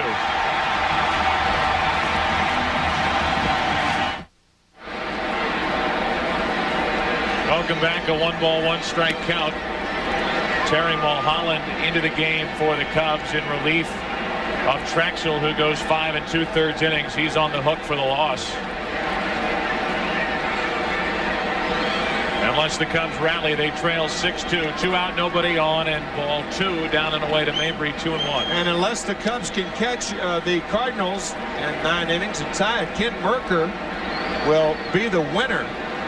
Double figures for Kent, telling us before the game that these people probably came to see him hit tonight. They're seeing home runs left and right. This one falls short off the bat of Mabry. I hope we have his reaction. Boy, was he ticked. These fans aren't. Neither is he. 6-2 Cardinals.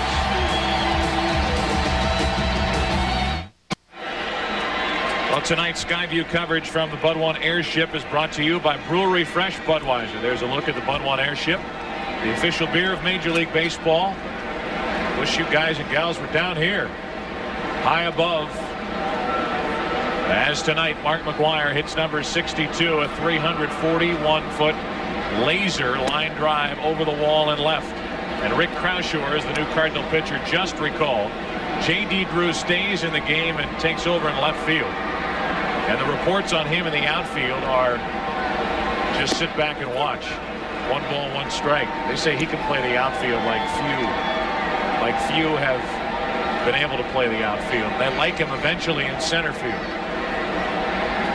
So Drew stays in the game, and Croushore will bat in the spot vacated by Gant. Here's a fly ball into right center field off the bat of Jose Hernandez and into the glove of Mabry, 1 away. Well, last inning, and this is now a game of reactions. Mark McGwire's reaction to the Ron Gant home run, which made it a 6-2 game. Then Mabry thought, all right, we're going back to back to back. It fell short. And here's his reaction as he's hit 2 deep drives, but so far tonight is 0 for 3. That's the maddest anybody's been tonight. And he got over it quickly. Yeah. Here's Grace. 1 out, nobody on. The 7th inning stretch is coming, but that is pretty much redundant. I mean, it's already happened. It's happened one time after another throughout this game, and maybe they'll rest. 7th inning rest. Stay seated. Huh? Yeah. 1 out, nobody on. Grace up, Sosa next. And a strike to Grace from Croushore, who features that good fastball and the screwball from a right-handed pitcher.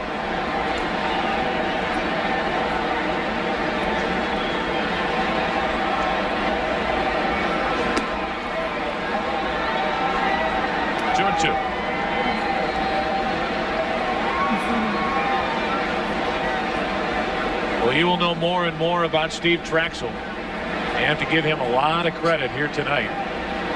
He could have made it look like he was pitching to McGwire. He came after him. He got him in the first inning on a 3-0 pitch, and McGwire grounded out. Didn't get him in the 4th inning. There's a look at Steve, 27-year-old, born in Oxnard, California, lives in Mesa, Arizona. He has a career-high 14 wins in 1998, but right now he is in essence, the new Tracy Stallard. As the pitch is up and away to Grace to make it 3-2. Tracy Stallard giving up Roger Maris' 61st home run back in 1961 at game 162.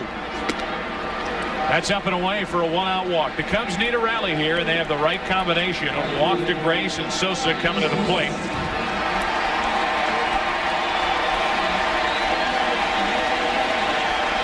Here is Sammy, who gets yet another standing ovation here.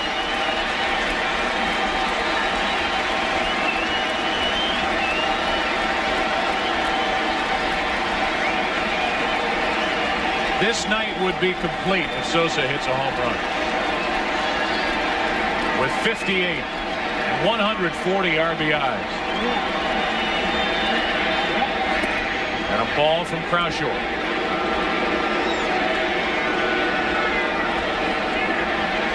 The Cubs have 43 come from behind victories on the season. One of the marks of this 1998 Chicago Cubs ball club, they're never out of a game, especially when you've got Sammy Sosa in the middle of your lineup. Broken back into left center field. A late break by J.D. Drew, but he's there to put it away. Sosa is retired. He is now 1 for 3. Tomorrow night, Fox Sports Net will air a special on the incredible home run chase called Breaking the Record Home Run History. That's tomorrow night at 6:30 and 11 p.m. local time on the Fox Sports Net.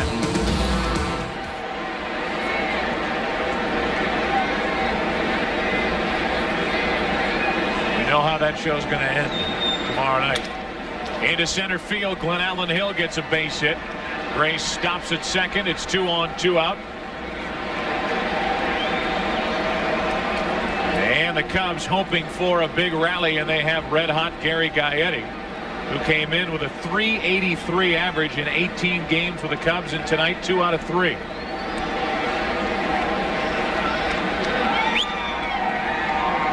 There is a big difference between breaking a record and breaking the record.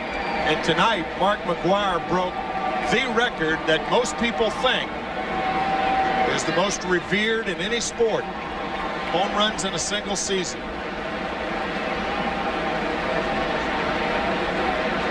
You definitely get the feeling they're going to have to change that number before the end of the season.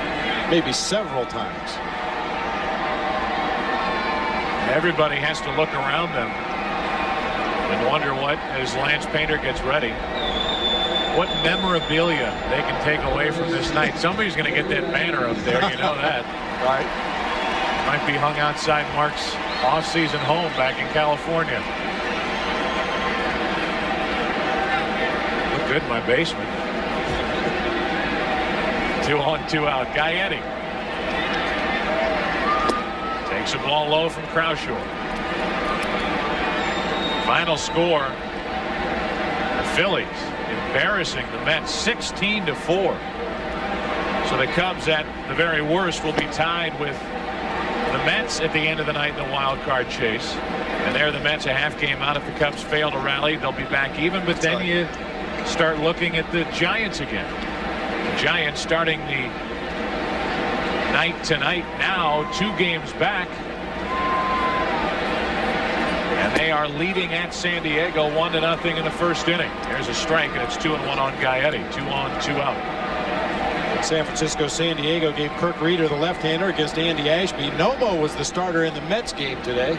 Not sure exactly how many of those 16 runs were his. 3-1 on Gaetti. As Croushore is making this more and more interesting. With a 300 hitter, Morandini on deck. A walk to Grace, a hit by Hill. Morandini next, but right now the 3-1 to Gaetti. Pops it up, back behind the plate, and it's out of play.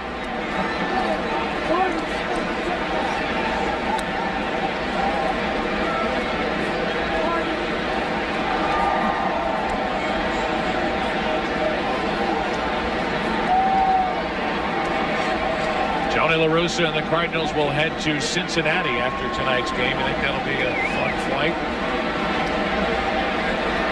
Mark McGwire wouldn't even need an airplane tonight. Here's the 3-2 pitch. Just missed. Off the inside corner. The bases are loaded with 2 out for Morandini, and that might be it for Croushore. This 3-2 pitch just inside to Gary Gaetti. Could have been a little low. Good call. And with Morandini coming up, Croushore, who was just reinstated on the Cardinal roster, as the rosters have been able to expand now in September, cannot get through a full inning. We're in the 7th. The Cubs are rallying, trying to get back in it. Lance Painter will enter.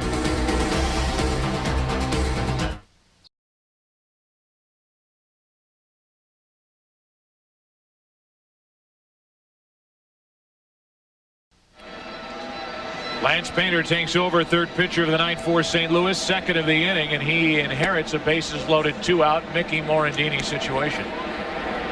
Morandini always a tough hitter, but particularly with runners on base, he'll battle, he'll hang in there tough. Although it looks like Matt Mieske has come out into the on-deck circle to hit for Mickey Morandini. Well, we praised one move. I have to question this one. And Mieske might step in and pound a grand slam with the bases loaded 2-out, and he is a 300 hitter, but Morandini is a season-long accomplished 300 hitter, doing a lot of that against left-handed pitching, and I don't. It is a strange move unless there is an injury that we don't know about to Mickey Morandini. Morandini was in the on-deck circle, and I am going to go out on a limb and say there's nothing physically wrong with it. But it's Mieske now as Jim Riggleman goes to the right-hander, bases loaded 2-out, facing Painter and taking a ball high. Matt Mieske has spent the better part of his career in Milwaukee. And in his first year with the Cubs, there are his career numbers with the bases loaded. He's a 300 hitter. He did just get recalled from AAA Iowa. So Morandini is lifted here in the 7th with the bases loaded 2-out. And that's low, ball 2-0.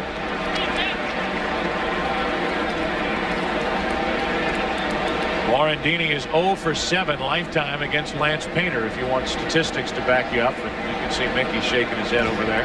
He doesn't believe in those computer printouts. Here's the 2-0 pitch. Bases loaded, 2-out. Cubs need a hit. Off the mask of Marrero, 2-1.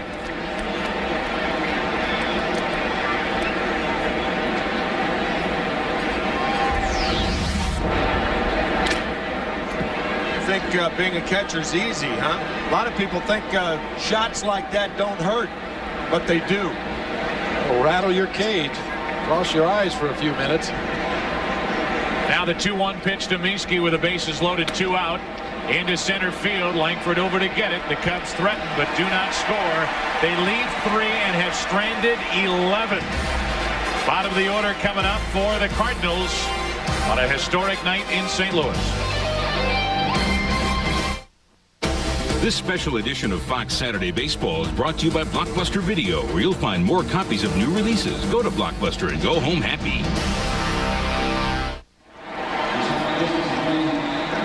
Terry Mulholland goes back to work. New second baseman is Jason Maxwell. He's just called up from AAA Iowa, and he gets to play in this historic game. As Luis Ordaz, the shortstop for the Cardinals, then Drew, then Eli Marrero will bat for St. Louis, leading 6-2 in the 7th. So they pinch hit for Morandini and now have to replace him defensively. And Ordaz behind on the count 0-1. Here's J.D. Drew.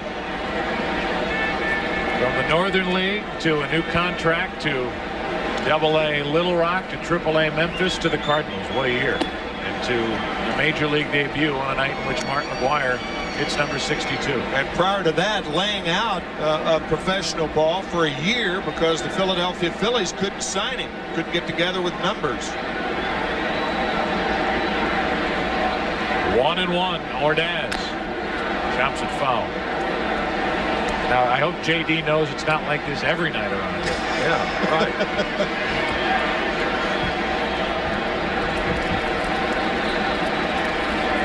Cardinals, for the most part, are penciling him in for a starting spot in their outfield next year. And It's a big topic of discussion around here because of the impending free agency. Part of Brian Jordan, who may leave at the end of the year. 2-2 on Ordaz.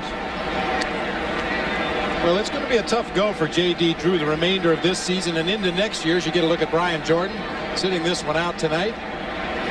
J.D. Drew really alienated himself from a lot of the major league players by holding out, not signing the contract. Many veterans felt that he needed to prove himself before he cashed in with the big payday, but Drew stuck to his guns, and here he is in the most historic game in the history of baseball. A lot of people thought, Tim, that it was his agent, Scott Boras, that was driving that train. J.D. Drew and his family will tell you.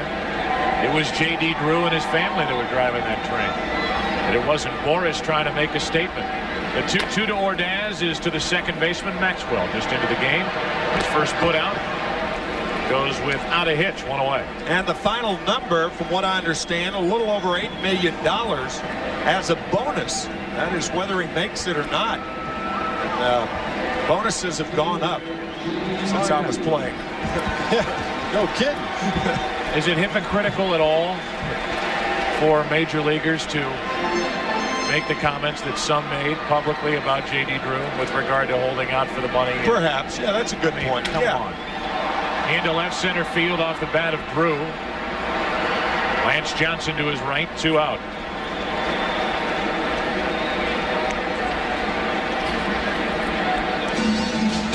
Well, this isn't TGIF, and this is no average neighborhood.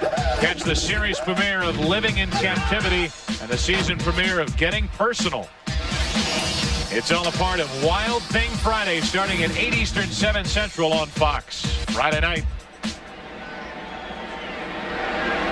2 out, nobody on, and here's Marrero. And that's foul for strike 1. Ray Latchman makes a friend with a souvenir on this night. Sammy Sosa and Mark McGwire will hit again. McGwire, at the very least, will be third up at the bottom of the 8th. And Sosa, even if the first 4 Cubs are retired in the 8th inning, and the 1st and the 9th, he'll be the batter in the top of the 9th inning. And we again hope to talk to Mark McGwire right after the ball game, so stay with us for those words as Marrero strikes out looking, and we slip into the 8th inning. Mulholland does his job. 8th inning, Cubs need some runs. They trail the Cardinals 6-2.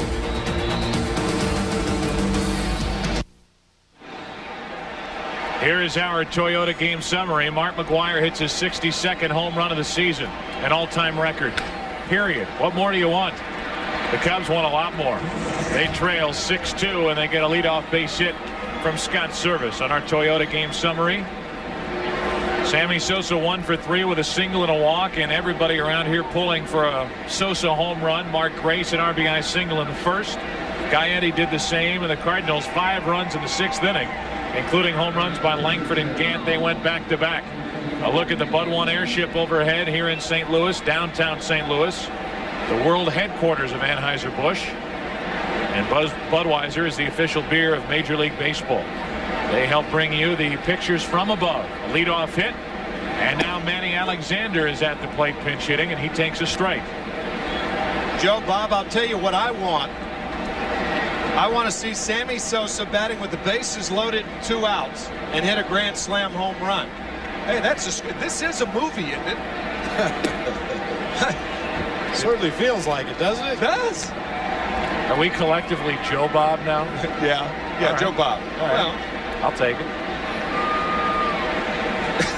Bobby Joe, Joe Bob. Depends what part of the country you're in. That's right. 1 on, nobody out. A leadoff hit by Service. Manny Alexander, a .234 hitter. Grounds to first, past McGwire. DeShields, great effort. But too late, base hit. The first 2 are on for the Cubs here in the 8th inning. Great effort by DeShields. Painter got over there, but the speed of Alexander, it's a clean infield single all the way. And once that grounder got past Mark McGwire, it was going to be a very difficult play for the second baseman, who's off balance, making the awkward throw, trying to hit the moving target in the pitcher covering first base. And as you mentioned, Alexander's speed just too much. Well, here you go, Tim. We're getting there. 2 on, nobody out, top of the order. Here's a look, and you will see that Alexander was safe. Lance Johnson takes the ball. Lance is 0 for 4. He's fly to center, fly to left, line to right, and grounded out.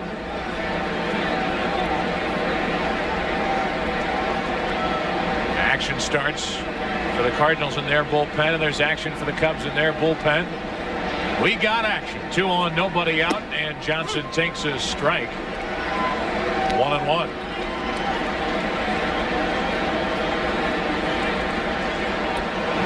Don Wengert, the right-hander, getting ready for Chicago.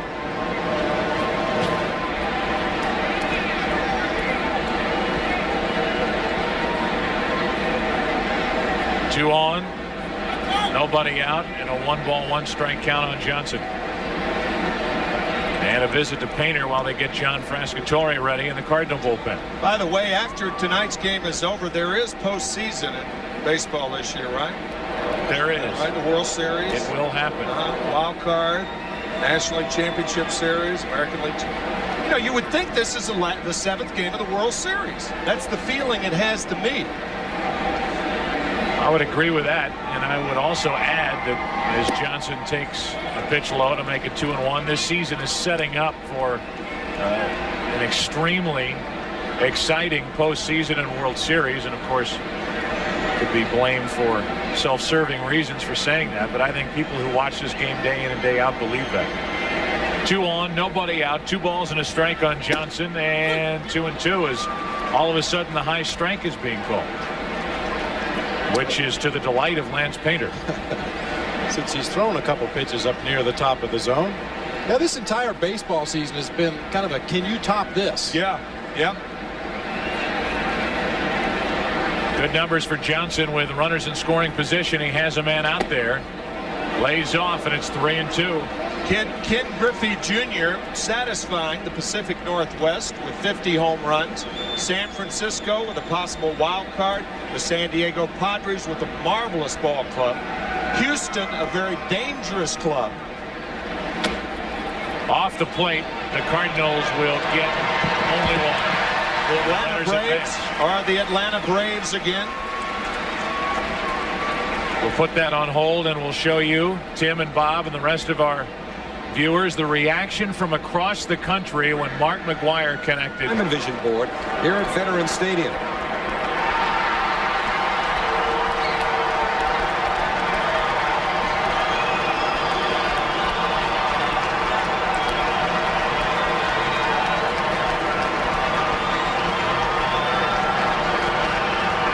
Steinbrenner.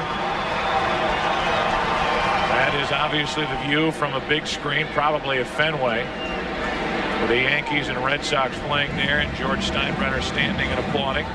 Now, as the runners have advanced to second and third in a 4-run game in the 8th inning, the Cardinals will make a pitching change. Frascatore stomps in. Hernandez, Grace, and Sosa coming up.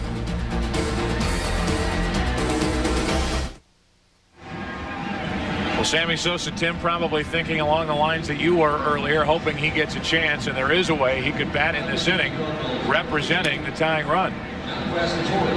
If Jose Hernandez or Mark Grace gets on base, then Sosa would be the batter with the bases loaded. There it is, 62-58. Like a bad high school football game. Yeah, and if that does happen, bad defensive high school football game. But it took Sammy Sosa so long to hit a grand slam home run, and then he hit 2 in a period of 3 games, in 2 games, back to back. Well, while John Frascatore gets ready, you look at his numbers. We have so many people to thank for making this possible, for showing this historic night to this nation on national TV, network, over-the-air national television. We want to thank, of course, the senior coordinating producer of Major League Baseball on Fox and the producer of today's game, John Filippelli. Our director, unparalleled in this business, is Bill Webb. The senior producer of the studio show, Scott Ackerson. Produced by Gary Lang on a week-by-week basis. Directed by Bob Levy. Assisted there by Jennifer Love. And the senior producer of Fox Sports is Bill Brown. The executive producers of Fox Sports, David Hill and Ed Gorin. And boy, have they made this happen. And today's technical producer, Dave Hill, technical director, Mitch Riggin. Special thanks to Lance Garrett, Derek Manning, Mike Fitzgerald, and as always, our hats are off to Steve Horn, who does the best job in any booth across the country assisting us. Second and third, one out, and the pitch to Jose Hernandez is up high from John Frascatore. It's nice when your job is your privilege. And it has been that tonight, hasn't it? It indeed has. Lou Brock, Hall of Famer, number 20, and a former member of both of these two teams. The Chicago Cubs traded to the Cardinals, and it was greatness after that. Number 2 in the all-time stolen base list, and he with 3,000 career hits. Second and third, one out, and the 1-0 pitch to Hernandez. That'll get a run home. Ordaz makes the play at first, out, the RBI ground out. Second out of the inning, and it's now a 6-3 Cardinal lead. Lewis Clark Brock traded to the St. Louis Cardinals on June 15, 1964. Biggest debacle as far as trades are concerned in Chicago Cub history. And Lou went on, number 20, on to be a Hall of Famer. What a player. Wow. Now runner at third with 2 out for Grace, and he takes a strike over the outside corner from Frascatore. Grace tonight has been on base 3 times, 2 for 3 plus a walk. 1-1. Lou Brock and Bob Gibson, both a couple of Hall of Famers. Special instructors for the Cardinals. Not a couple of bad guys to have for special instructors. And Stan Musial's the team musician with the harmonica. Into left field off the bat of Grace. Back to get it, J.D. Drew, and the inning is over. The Cubs get a run. They creep 1 run closer. We'll see McGwire in the bottom of this 8th, 6-3 St. Louis. This special edition of Fox Saturday Baseball is brought to you by Blockbuster Video, where you'll find more copies of new releases. Go to Blockbuster and go home happy. By National Car Rental. So what are you waiting for? Let's go.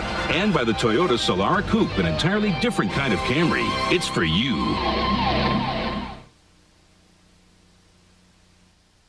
Welcome back to the ballpark. The name of the ballpark, Busch Stadium in the city of St. Louis, Missouri. And tonight, Tuesday, September 8th, 1998, Mark McGwire broke the single-season home run record of 61 home runs, hit by Roger Maris in 1961. He has 62 and counting, and I think the and counting is going to leave a lot of drama for the rest of this season. I don't know how you could possibly predict where he's going to end up. I mean, the pressure is off now. He could fall into a slump and finish the year on a down note. He could respond exactly the opposite way. The pressure's off. He's relaxed. He's having fun. He may go on a tear. But whatever number he ends up at, I have a feeling it's going to stand for quite some time. And I'll tell you, I think Sammy Sosa is going to be relentless for the rest of the season because the Cubs have something to fight for. A ground ball to first off the bat of Shields. 1 away as Grace takes care of it. New pitcher is Don Wingert. Takes over for Mulholland. Third of the night. The numbers for Wingert, a record of 1-3.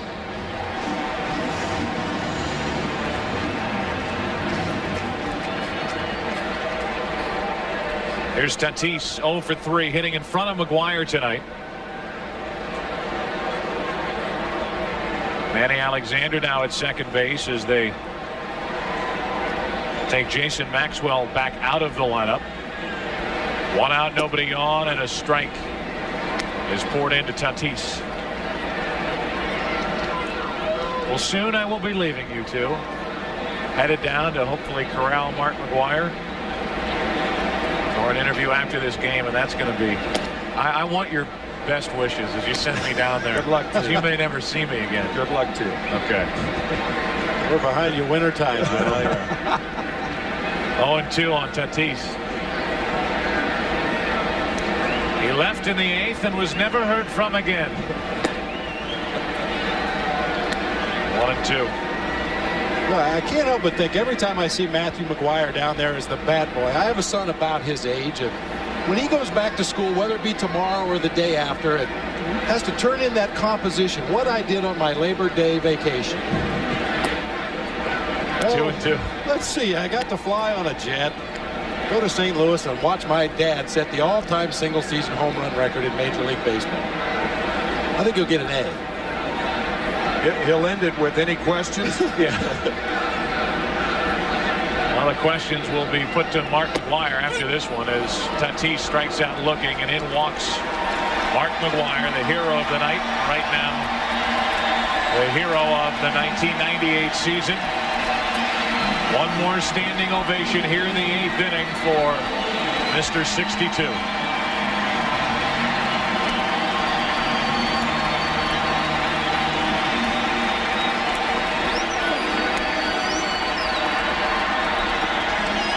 Well, from here on out, it's not going to be any more.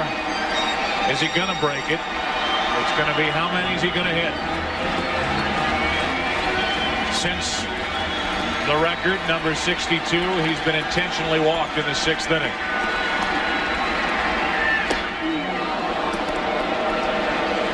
An enormous pressure since spring training began. Mark, do you think you have a chance? And then he opened the season with 4 home runs in 4 games. To tie Willie Mays, the only other player to do that. 2 out, nobody on, and a 1-1 count on McGwire. Yeah, he's been hearing this since really the end of last year. Yeah. When he ended up with 58. First question of spring training for Mark McGwire. You think you can break the record? 2-1. I asked him a question. I did a sit-down interview with Mark McGwire for the Fox Sports Net spring training. He said, I don't want to answer. I said, the one question everybody wants to ask you, you won't answer. And he said, well, I figure I have to average 10 a month, and if I do that, I'll do it. And if I have 50 by the start of September, I'll have a chance. 2-2. We would like to welcome those of you who have been watching the Cincinnati Reds and the Houston Astros on FX. This is what could be the final at bat tonight for Mark McGwire, who has 62 home runs. The 2-2 pitch from Wengert. Full count.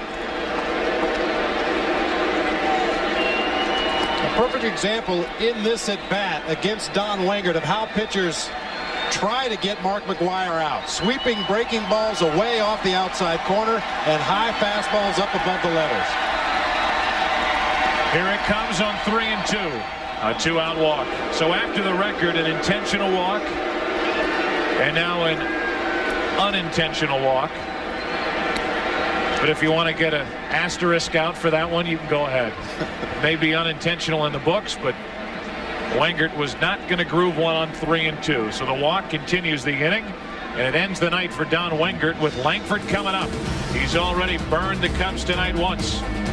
And Chicago will go to the left-hander here in the 8th.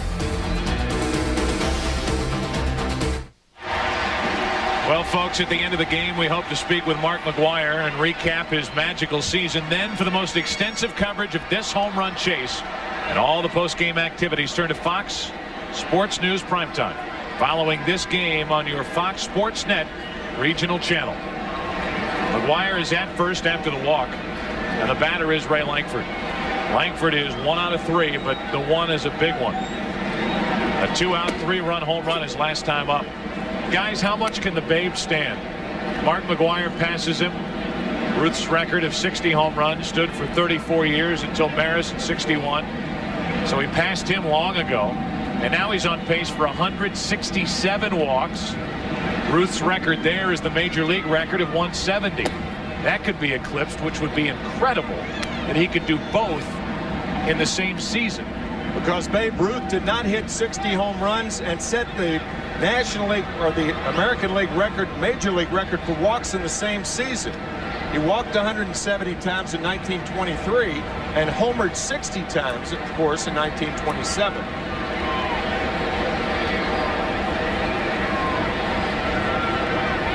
One on, 2 out. Langford a big swing and a miss against Felix Heredia.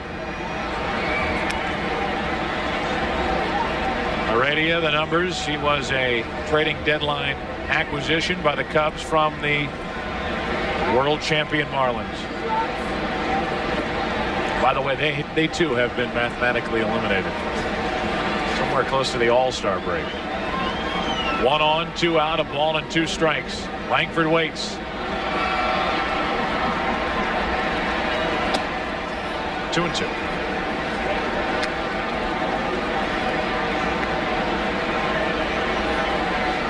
John Frascatore is on deck, and right now there is no action in the Cardinal bullpen, although Acevedo was up earlier. He has been the closer for St. Louis lately, and it might be his 9th inning. Here's the 2-2 to Langford. That should end 8 innings for the night. Lance Johnson staggers under it, has it. McGwire is left. The Cardinals strand a runner in the 8th inning. And we go to the 9th. 3 outs away from the end of this one. 6-3 St. Louis. On a night as historic as this, that's all the Cardinals need is a change in their battery. Tom Lampkin, the new catcher, and the new pitcher, Juan Acevedo, as Joe Buck is making his way down to the dugout to talk to Mark McGwire. Well, Tom Lampkin was one of those guys Joe mentioned earlier about when a pitcher has a no-hitter going, guys on the bench try to stay away from him. They don't mention it. And throughout McGwire's chase of the home run record, the guys on the Cardinals bench have tried to avoid the topic as much as possible. And Tom Lampkin, one of his teammates who refused to shake his hand. I'm not going to shake your hand until you break the record. Lampkin broke down last night, or however on number 61, decided to go ahead and shake his hand, and now today could officially congratulate him on breaking the record. Told us before the game that he did not know what he was going to do tonight. He didn't think he could stick to it, just sitting over on the bench idly. Well, here's Sammy Sosa. Homerless on the evening. 58 on the year against Juan Acevedo, who can be wild. And the crowd yelling for Sosa. Just missed that pitch. 0-1 to Sammy Sosa. Boy, a home run cut there from Sammy Sosa on a low fastball. We've mentioned it throughout the broadcast, throughout the summer. Sosa, a very good low ball hitter. That one about the middle of the thighs. Generates every bit as much power from a much smaller frame. Ball 1-1 now to Sammy Sosa, leading off the 9th. 6-3 Cardinals. Consecutive series with a home run. 15 in a row, so if he does not get a home run here and the Cubs do not overtake the Cardinals, then this will be the first time since early August that Sammy has not homered in a series. 1 ball, 2 strikes as McGwire looks on. Tougher pitch from Acevedo outside with the fastball. Still 1-2.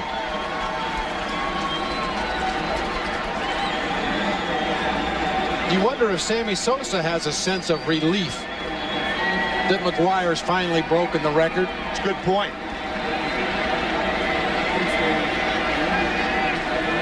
High, ball 2, 2-2. Now Sammy can get back to business of trying to win the wild card berth in postseason play for the Chicago Cubs.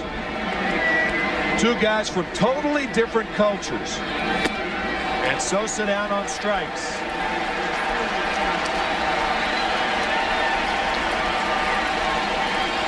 So 1 out here in the 9th inning, and this copyrighted telecast is presented by authority of the Commissioner of Baseball, and he's here tonight, and may not be reproduced or retransmitted in any form, and the accounts and descriptions of this game may not be disseminated without express written consent. Round of applause, another standing ovation for Sammy Sosa. This one lined by Glenn Allen Hill to left center field, and Hill's going to have his second hit of the game. He doubles with 1 out, so the Cubs still very much alive here in the 9th inning.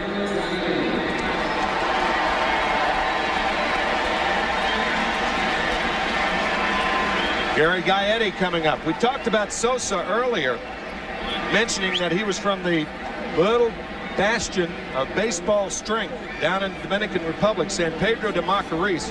There was a marvelous article in the New York Times by Larry Roeder today, talking about when the games are on down there, in the streets in San Pedro de Macorís, they're as empty as when the government decrees a curfew. They're all inside listening to what Sammy has done. Lined hard over the head of the left fielder, J.D. Drew, but what Joe Buck said earlier, he got a little glimpse of with a great jump on a ball hit by Gaetti. 2 out. And on one of the toughest balls for an outfielder to play, that line drive hit directly at you, and Drew, as you mentioned, a great jump, immediately broke back toward the wall and was able to make that reaching catch almost at the warning track. And Orlando Merced will be the pinch hitter for Jason Maxwell, the second baseman. Merced, formerly with the Pittsburgh Pirates, most recently with the Toronto Blue Jays, and exclusively as a left-handed batter now. He was a switch hitter when he came up. 2 out, Glenn Allen Hill on second. 6-3 St. Louis. Check swing, foul ball. 0-1 to Orlando Merced.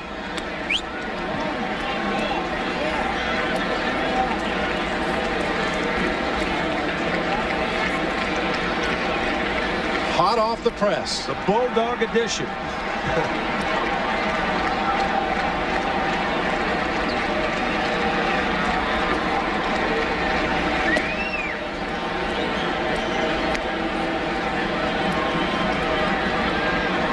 Bob Brenly and I have just received the Bulldog edition of the St. Louis Post-Dispatch that says unbelievable class 62. What a remarkable year for Mark McGwire and Sammy Sosa. 1 ball, 2 strikes to Orlando Merced. Joe Buck is working his way down through the bowels of Busch Stadium. As a matter of fact, he's right behind home plate right now. He will have Mark McGwire and perhaps some words from Sammy Sosa too. Fans on their feet on this historic night.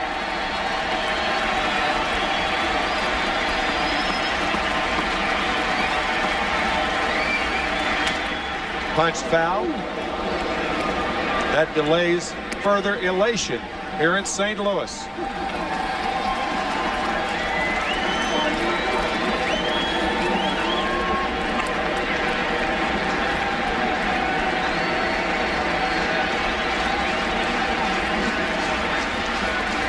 What thoughts must be running through his mind right now?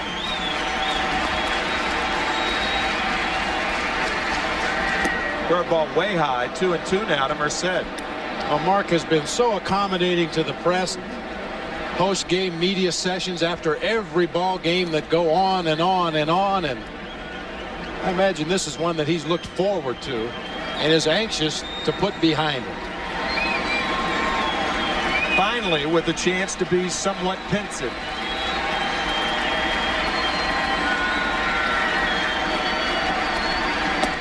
Inside, full count now to Merced.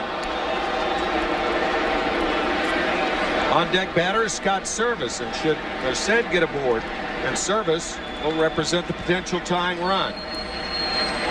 Mark McGwire has homered for the 62nd time in the 1998 baseball season. He did it in his second at bat, a laser shot, 341 feet from home plate. Tap toward third, this could be it. What a play by Tatis to end it.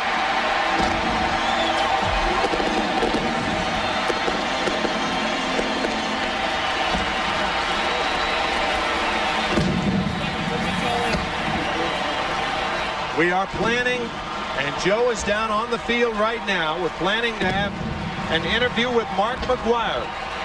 Mark McGwire and Sammy Sosa will be talking to Joe Buck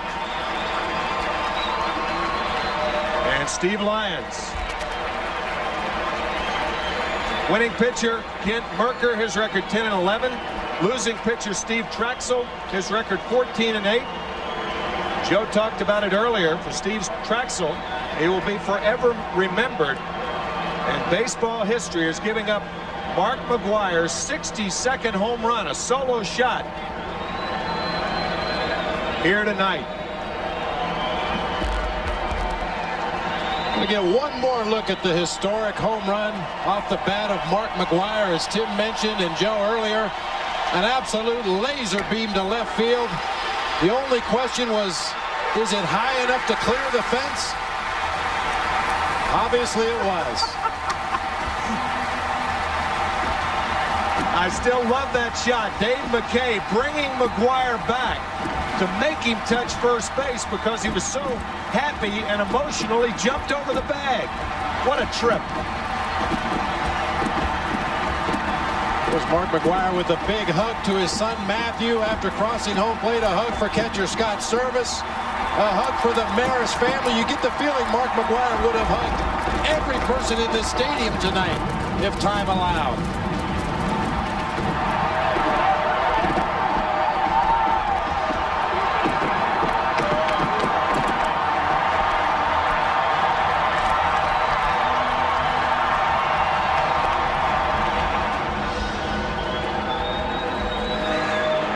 Mark with his parents now.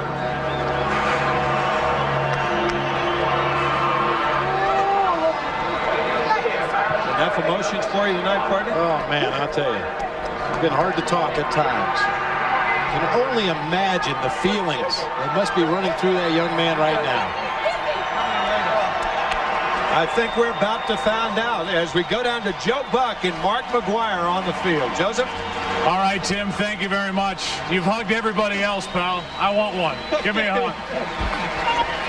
Congratulations. Congratulations. Can you, I know it's been difficult all year to describe what it's like for you to go through what you've been through. Can you describe the feeling of relief and how you feel right now after becoming the single-season home run champion? I tell you what, I was so shocked because I didn't think the ball had enough to get out. And when I saw the ball leave, I looked up and Dave McKay was in my way and I sort of missed first base. I had to come back and touch it. And then, I don't remember anything after that. And then I come in and everybody's hugging me and I lift up my son and I'm hugging and I go over and talk to the Marises and I just, I was numb. And then I said, I still got to play the game, and it's like, oh my God, I can't believe this. But it's an absolutely incredible feeling. It's, I can honestly say I did it. I want to say in front of the world, it has been such a pleasure watching you conduct yourself on the field and off the field. This is the headline, unbelievable class. He's in a class of his own on the field, and why don't I welcome in his parents right now, John and Ginger McGwire. You two ought to be awfully proud of the young man that you helped put together and give to the world. John, first can you describe what you're feeling tonight? Ginger and I are deliriously happy over Mark's accomplishment. I mean, it's just phenomenal what he's achieved this year, starting with spring training and setting his mind to accomplish this goal. It's beyond our wildest dreams to be here tonight. Last night, he hit the 61st on my 61st birthday. Tonight, he hit his 62nd for the people of St. Louis, as he said. What a class act. A class act. And Mom, I know you don't like this, but just a quick word about Mark and how proud you are. It's just an incredible moment in the history of baseball, and I'm just so very proud of my son. Love and it just seems so unreal. Do you want to pinch me? Yes, it's real. Congratulations. And for you, my friend, you realize, and this is the last question, I'll let you go, you realize what you have done for the game of baseball, don't you? You flung this game on your back, and you've taken it for a ride in 1998. Well, I'll tell you what, if I'm responsible for it and the fans are coming out to watch it, I'm sure proud to be responsible for the game of baseball getting back on its feet because I tell you what, I am damn proud of what I've accomplished, what I had to go through, and especially the support I've been getting here in St. Louis is absolutely incredible. And I thank St. Louis for everything. Well, on behalf of St. Louis, on behalf of the baseball world, the sports world, and right now pretty much the country, I want to say thank you, Mark McGwire, and congratulations. Thank you. I appreciate it. That's Mark McGwire, ladies and gentlemen. Thank you, Mark. This has been a magical night toward the end of a magical season. If you were to construct a home run hitter in a lab, put them together, he'd look like that, and he'd be that kind of person. He is genuinely someone that we can all look up to and realize that greatness is in our midst. This man tonight hit home run number 62 in the Cardinals' 145th game of the year. He is now the new single-season home run champion. He has 62 and counting, and the question now, how many before the end of 1998? Tonight's swing is worth another look.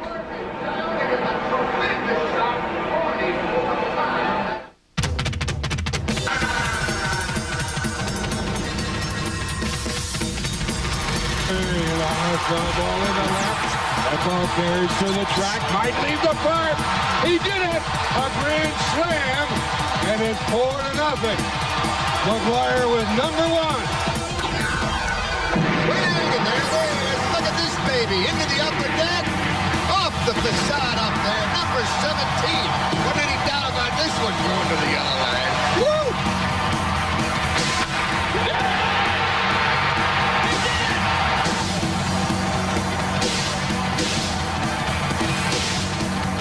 Runner goes and a long one left field. Number 21. And the Cardinals take it. Beautiful.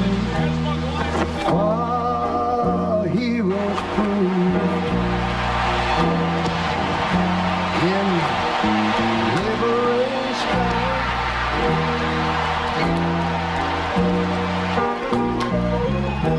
Who more than self? Country love and mercy more than life.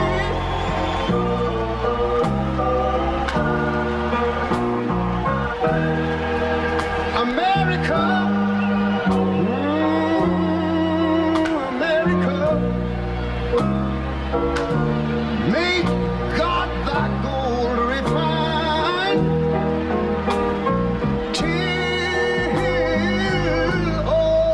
Success be nobleness from sea to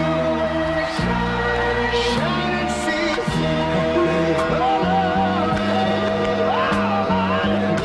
I thank you, Lord.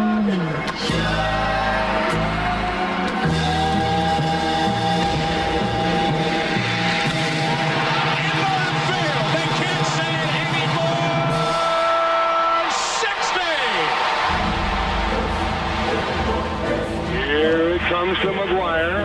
Swing. Look at there. Look at there. Home run, McGwire. What a moment. Pardon me while I stand up and applaud.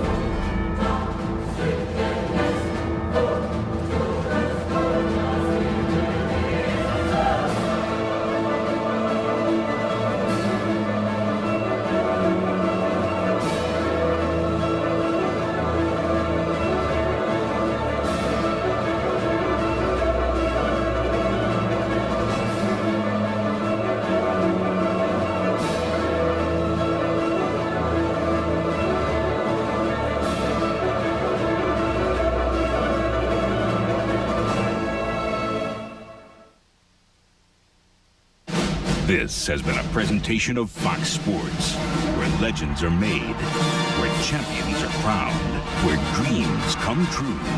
Fox Sports, home of the 1998 World Series.